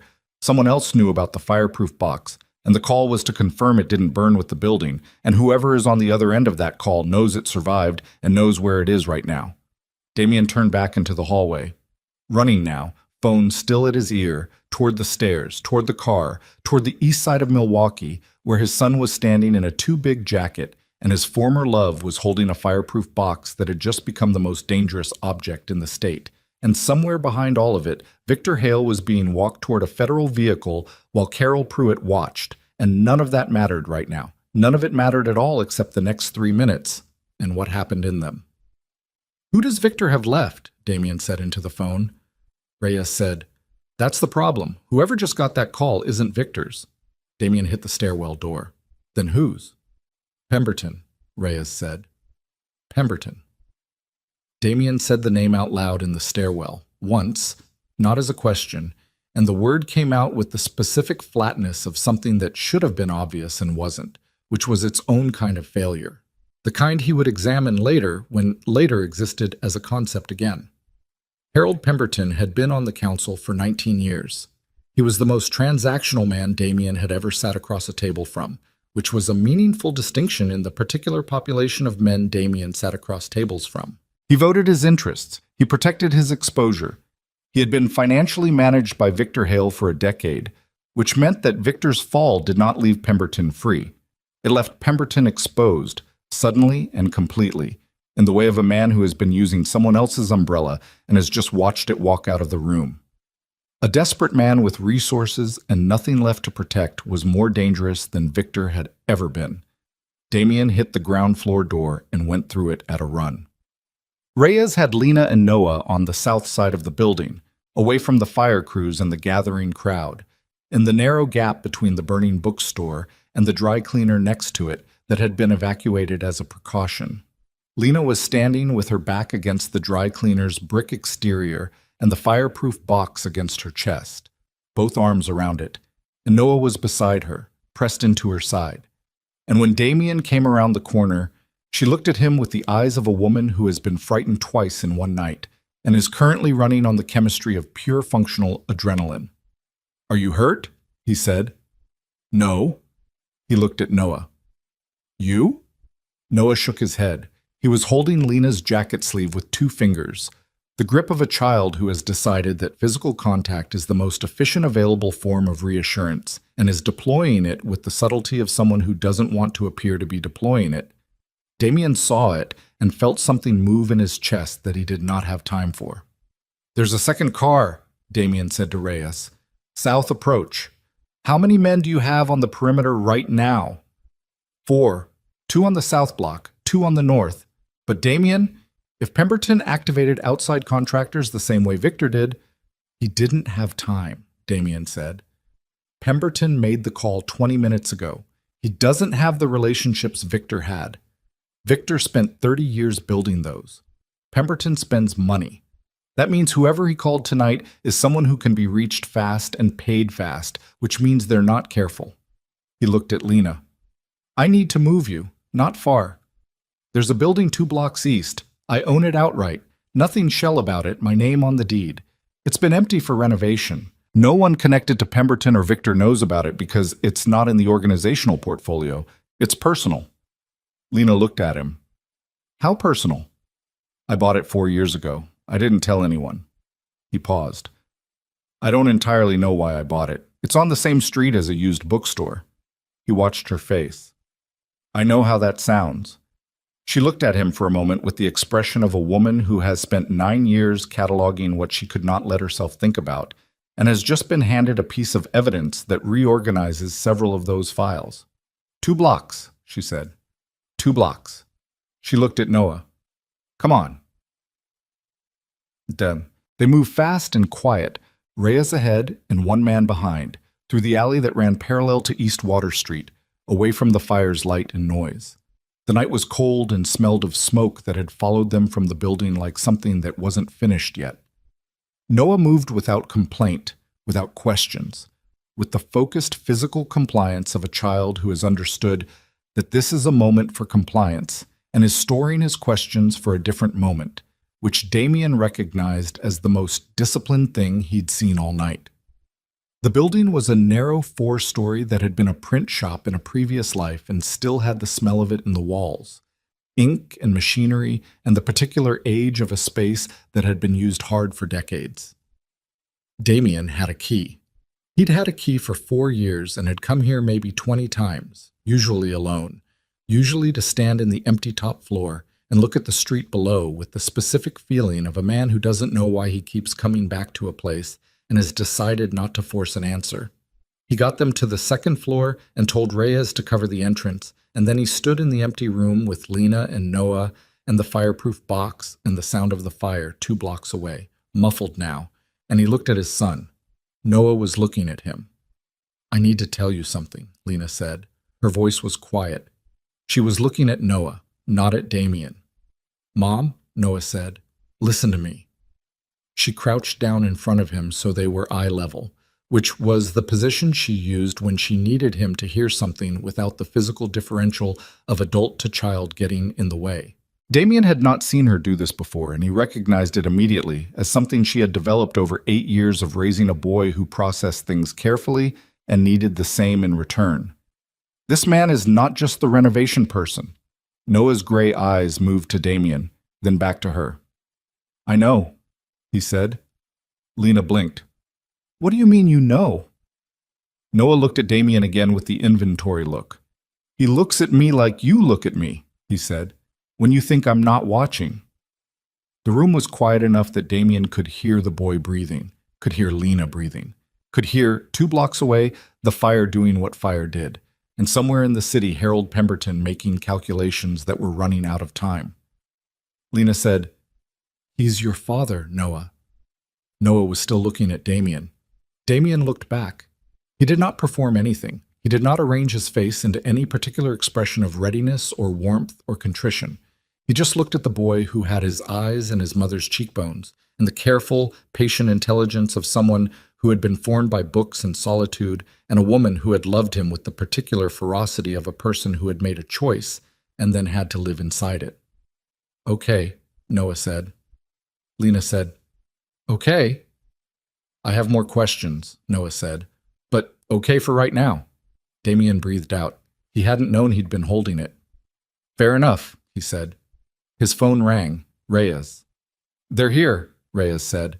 2 men, south entrance. They're not trying to be subtle about it, which means they're either not very good or they're a distraction. Both, Damien said. Front and back. How many do we have? 4 on the outside. The inside is you and me. Keep Lena and Noah on this floor. He looked at Lena. Do not open that box in front of anyone until I'm back. If anything goes wrong... He stopped. Started again. The box matters less than Noah. You understand me? If it comes to it, you leave the box. Lena's jaw was set. I understand you. He looked at his son one more time. Noah was watching him with the gray eyes doing their quiet arithmetic, and Damien thought, I have missed 8 years and 4 months, and I intend to be present for what comes after, and that intention is not contingent on what happens in the next 10 minutes, but it is significantly easier to act on if I am still alive, so... He went downstairs. Check. The first man came through the back entrance fast and without ceremony, the way men come through doors when they've been told to move quickly and have processed move quickly as the primary directive rather than move quietly. Damien heard him before he saw him, the specific sound of someone who is trying to be fast and has sacrificed quiet to do it, and stepped back into the deep shadow beside the old print machinery on the ground floor and let the man come forward into the room before he moved. It was not elegant. It was not the kind of thing that looked the way it looks in certain kinds of movies. It was a physical confrontation between 2 adult men in a dark room, and it was brief and brutal and costly. And when it was finished, Damien had a cut along his jaw from the corner of a metal shelf edge, and the other man was on the floor in zip ties that Reyes had appeared from somewhere to apply with the practiced speed of a man who keeps zip ties for reasons exactly like this one. The second man was at the front. Reyes handled him. Damien heard it from the back room. Brief, definitive, the sounds of a situation being resolved by someone who was good at resolving situations. Then quiet. Then Reyes's voice. Clear. Damien stood in the dark print shop with his hand against the cut on his jaw and breathed. The smoke smell was still on him. The burn on his arm from the bookstore door frame had gone from pain to the kind of deep heat that announces it will be significantly worse tomorrow. He was 40 feet from his son, and he had just put 2 men on the floor, and somewhere across the city, Harold Pemberton was doing what frightened transactional men do, which was recalculate. His phone rang. Unknown number. He almost let it go, then he answered it. You have a problem, Harold Pemberton said. His voice was not the voice of the council room, not the careful neutrality of a man performing disinterest. It was the voice of a man who was frightened and had decided that the only move left was forward. The 2 men outside your building were not the point. Damien's hand tightened on the phone. Then what was? They were to confirm the letter survived. Now I've confirmed it. A pause. The sound of Pemberton breathing, not steady. Victor was sloppy.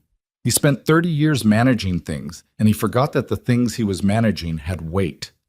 I don't make that mistake. What do you want, Harold?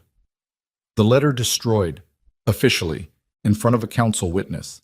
An assigned statement from you acknowledging that the biological air compact modification made by Victor Hale was legitimate, ratified by primary consent rather than fraud. Another pause. Do that, and the boy's claim dies permanently. Whatever you want to do with the woman and the child after that, that's your domestic business. I don't care. Damien stood very still.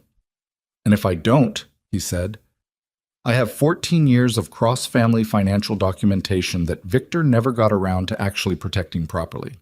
The kind that doesn't distinguish between the organization's legal and illegal operations the way your attorneys have worked very hard to make them appear distinguishable.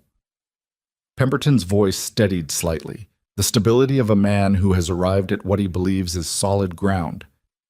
I have a meeting with a federal contact tomorrow morning at 7. The only thing standing between that meeting happening and not happening is what you decide in the next 30 minutes. Damien said nothing. I'm not a monster, Pemberton said. I'm a practical man. I want to walk away from this with my own exposure contained. Victor built my financial situation into the organizational structure in ways that I cannot disentangle without your cooperation. I need your cooperation. This is a transaction. You understand transactions. Yes, Damien said. I understand transactions. Then you understand what I need.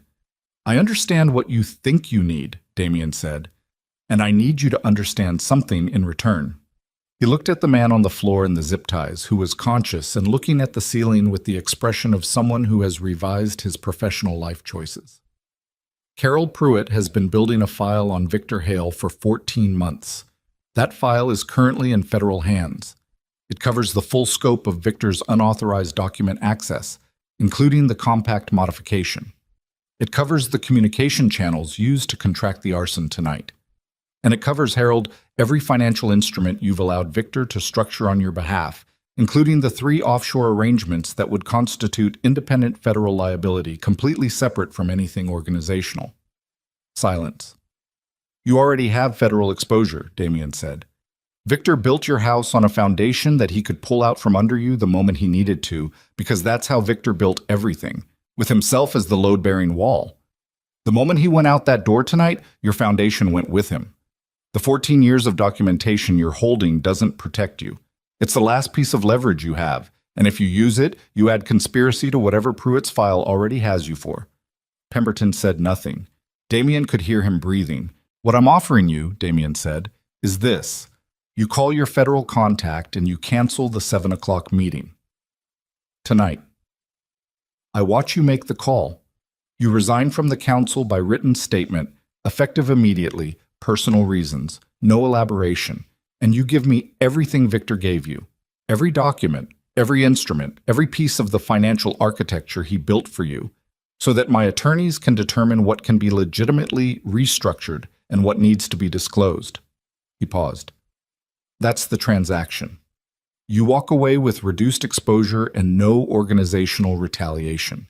You make that meeting tomorrow morning, and I will spend every resource I have ensuring that the full weight of what Pruitt's file contains lands on you specifically and completely. The silence was longer this time. The boy, Pemberton said finally. His voice had changed, the steadiness was gone. What was underneath it was not quite fear, more like the sound of a man who has been running the numbers and has arrived at the only sum that makes sense. You're going to put him on the council. Eventually, Damien said. He's 8. Right now, I'm going to put him in a school that isn't surrounded by burning buildings. A long beat. I'll need my attorney present, Pemberton said. You can have your attorney.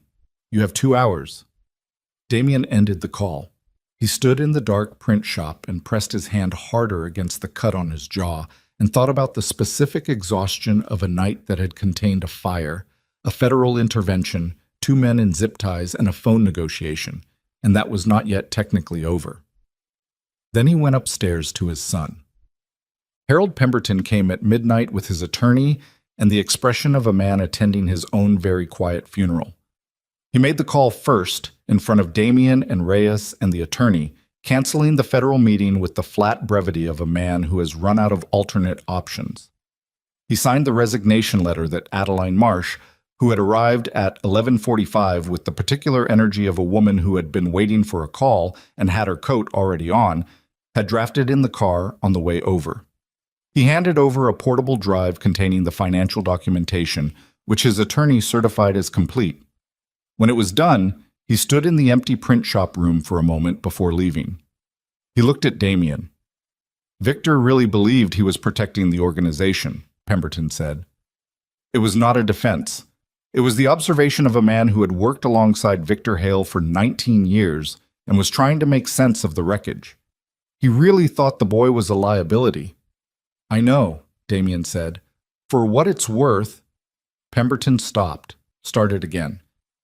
I knew about the pregnancy. Victor told me when it happened. I thought it was handled, and I didn't ask how. He looked at the floor. I should have asked how. He left. Adeline watched him go. Then she looked at Damien. The council will convene next week, full session. We'll formalize Noah's status under the Biological Heir Compact. The original version, pre-modification. You'll need to file the acknowledgement within 30 days. I know the timeline, Damien said. Are you going to? She looked at him steadily, the dark eyes of a woman who asked questions she already knew the answers to because she needed to hear them said out loud. "He's my son," Damien said. "Yes, I'm going to." Adeline nodded. She looked around the empty print shop. The old smell of it, the heavy machinery shapes in the dark, the window overlooking East Water Street where, 2 blocks away, the fire had been reduced now to a wet, smoking ruin that the crews were systematically dampening. "This building," she said. "I know," he said. "It needs a purpose." "I know that too." She put on her coat. "Good night, Damien." "Good night, Adeline." He stood in the empty room after she left and listened to the building breathe around him, the old ink smell and the darkness, and then he went upstairs to where Lena had fallen asleep in the corner with her back against the wall, and Noah curled against her side, the boys breathing slow and even, the fireproof box between Lena's feet on the floor. He sat down across from them. He did not sleep. He watched his son breathe in the dark and thought about 8 years of mornings he had not been present for, and he let himself feel the full weight of that without the discipline of containment. Because there was no room left tonight and no one watching, and some things need to be felt at their actual size before you can decide what to do with them. The federal case against Victor Hale moved fast, which surprised people who expected federal cases to move slowly, and which surprised no one who understood that Carol Pruitt had spent 14 months ensuring that his file was the kind of file that moved fast. Victor was charged with document fraud, conspiracy, and 3 counts related to the arson contracting. His attorneys, not the cross-family attorneys who declined the engagement with the uniform brevity of people who had been well advised, filed the expected motions and lost the expected motions. And Victor Hale, who had spent 31 years ensuring that nothing ever touched the primary line, became the thing he had spent those years preventing, a liability. He pled guilty 6 months later. He did it without drama, without a statement, without the performance of remorse that lawyers sometimes construct for these moments. He stood in the courtroom and confirmed what he'd done and received his sentence and was let out. And the whole thing took less time than many of the council meetings he'd chaired over 3 decades. Damien was not in the courtroom. He had thought about going and had decided against it, not out of avoidance, but out of the recognition that the ending of Victor Hale was not the story he needed to be present for. The story he needed to be present for was happening elsewhere. It was happening on a Thursday morning when Noah's school called to say he'd won the regional geography competition, maps specifically, which Lena reported to Damien with the particular dry satisfaction of a woman who had been right about her son's interests for years and was not going to say she'd told him so, but whose voice carried it anyway. It was happening on a Sunday afternoon in February when Damien showed up at the temporary apartment Lena and Noah had been living in since the fire, with lumber samples and paint chips and a set of architect's drawings, and spread them on the kitchen table and said, "Tell me what you want to keep." Lena looked at the drawings. They were for a reconstruction of the Ashcroft building, the original footprint, the original layout, the east wall beams properly replaced, the 3rd floor properly supported, the apartment above the shop expanded by 12 feet into what had previously been unusable attic space. At the bottom of the main floor plan, in the space that had been the shop, the drawings showed something different from a shop. Wider aisles, lower shelving, a reading area along the south wall, a room off the back that was labeled, in Garrett's precise architectural hand, Children's Section. "This isn't a bookstore," Lena said. "It's a library," Damien said. "Community, free access. The building goes into a charitable trust. Independent, not organizational. You'd run it, or not, that's your choice. But the building would be yours. Fully, legally, in your name." Lena looked at the drawings for a long time. Noah came in from the hallway where he'd been listening with the specific poorly concealed attention of an 8-year-old who had decided that certain adult conversations were worth the risk of being noticed. "There's a children's section," Noah said, looking at the drawing upside down from across the table. "You'd be 9 by the time it opens," Damien said. "Maybe you could help pick the books." Noah considered this with the gravity of someone being offered a significant professional responsibility. "I know a lot about maps," he said. "I'm aware," Damien said. Noah looked at his mother. Lena looked at the drawings. Then she looked at Damien with the expression she used when she was weighing something that mattered and was not going to be rushed through the weighing just because there was someone waiting. The letter, she said. The original.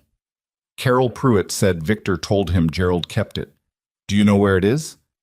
Federal evidence currently, Damien said. It'll be released after the case closes. Pruitt is working on the timeline. I want it back, she said, when it's released. I know. Not to throw away. She looked at the drawings again, at the library floor plan, at the children's section. I want to do something with it. I know that too, he said.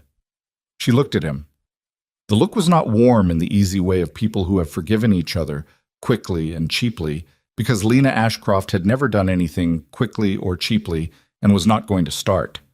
But it was the look of a woman who has put something down that she has been carrying for a very long time and has found, in the putting down, that her hands are now free for other things. Okay, she said. Tell me what the timeline looks like. Damien told her. Noah pulled the drawing toward him and looked at the children's section with the focused attention of someone beginning an inventory. Ma'am, the Ashcroft Community Library opened on a Thursday in October, 14 months after the fire. The weather held. It was the specific kind of fall day that Milwaukee produces occasionally, as if to apologize for what it does the rest of the year. Clear, cold bright, the sky an unreasonable blue above the restored brick facade of the building on East Water Street. The sign above the door was new, the letters clean and sharp, Ashcroft Community Library. Below it in smaller text, established 1987, restored 2025.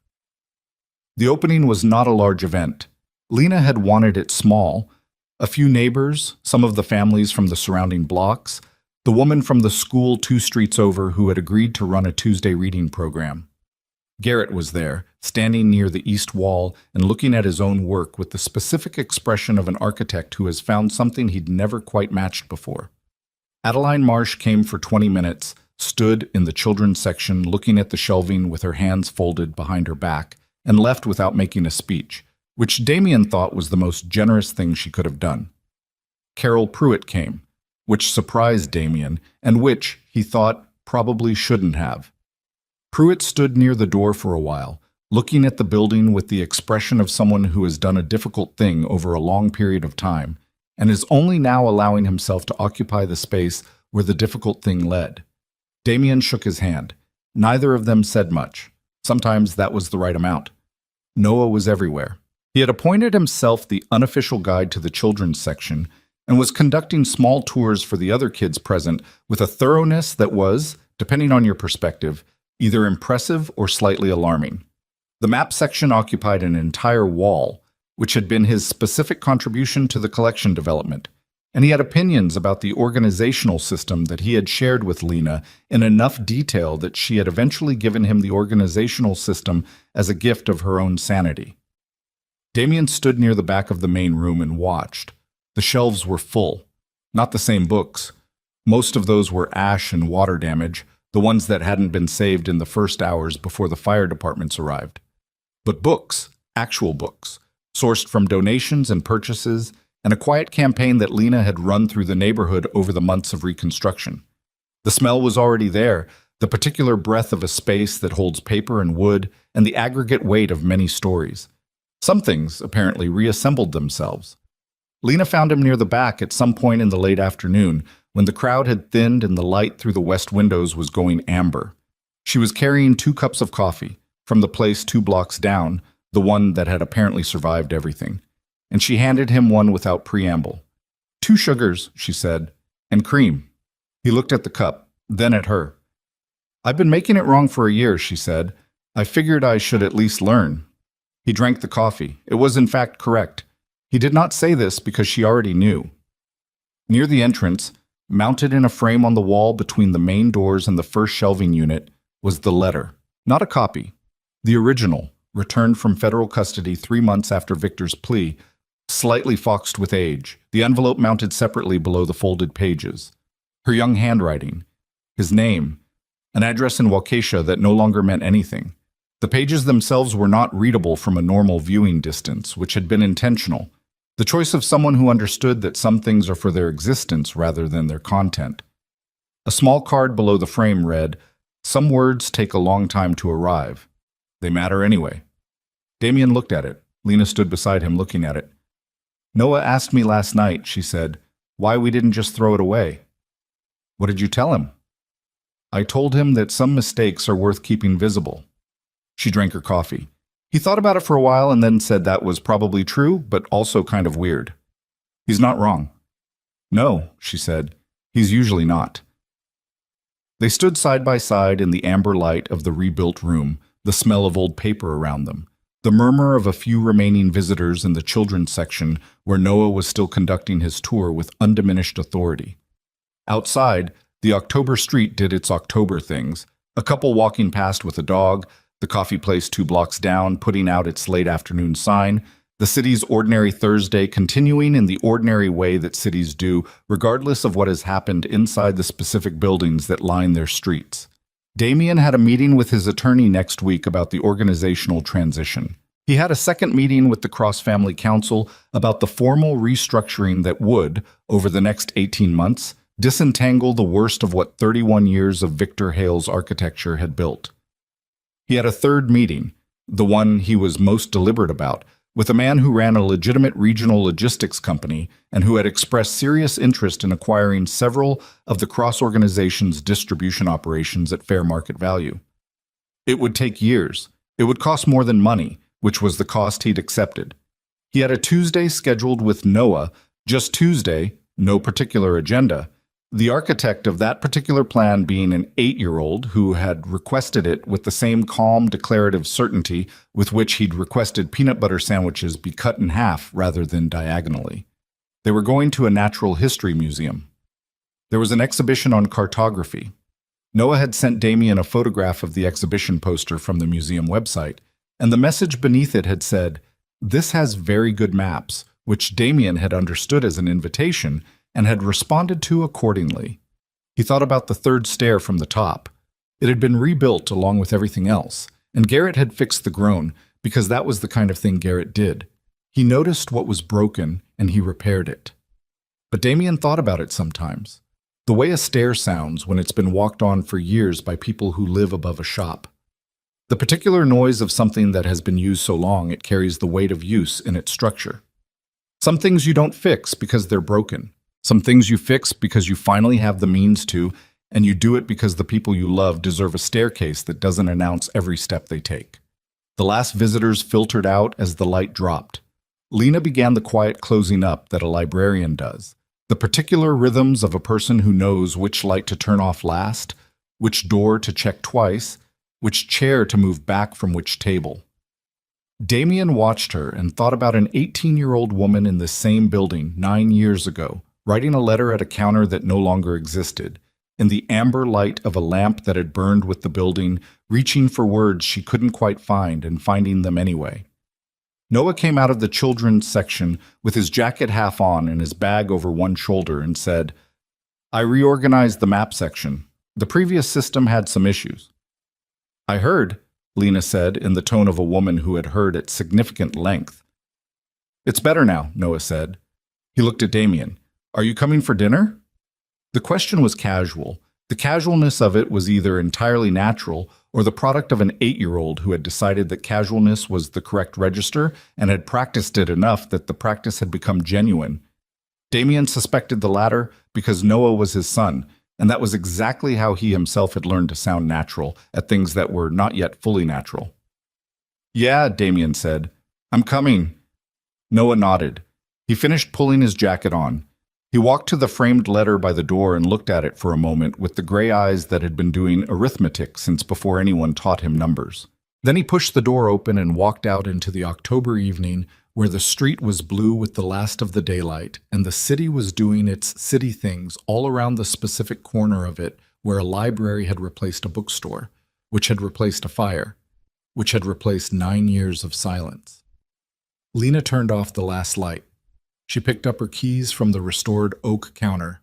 New wood, same position, same counter, rebuilt because some things are worth rebuilding exactly as they were. And she looked at the room in the dark for a moment, the way her grandfather had looked at it, the way she had looked at it 1,000 mornings and 1,000 evenings, the way a person looks at something they almost lost and now understand they're allowed to keep. She walked to the door. Damien held it for her. She went through it without thanking him, which was correct, which was Lena, which was the woman who had spent 9 years not asking for help and who was learning, slowly, without drama, in the particular way of someone who has decided that learning is worth the cost of admitting what you didn't know, that being held for a door was not the same as being managed through one. He followed her out. The door closed behind them with the solid sound of a well-made thing. On the wall inside, in the dark, the letter in its frame held its particular silence. The silence of words that had taken 9 years to arrive and had, in the arriving, made every door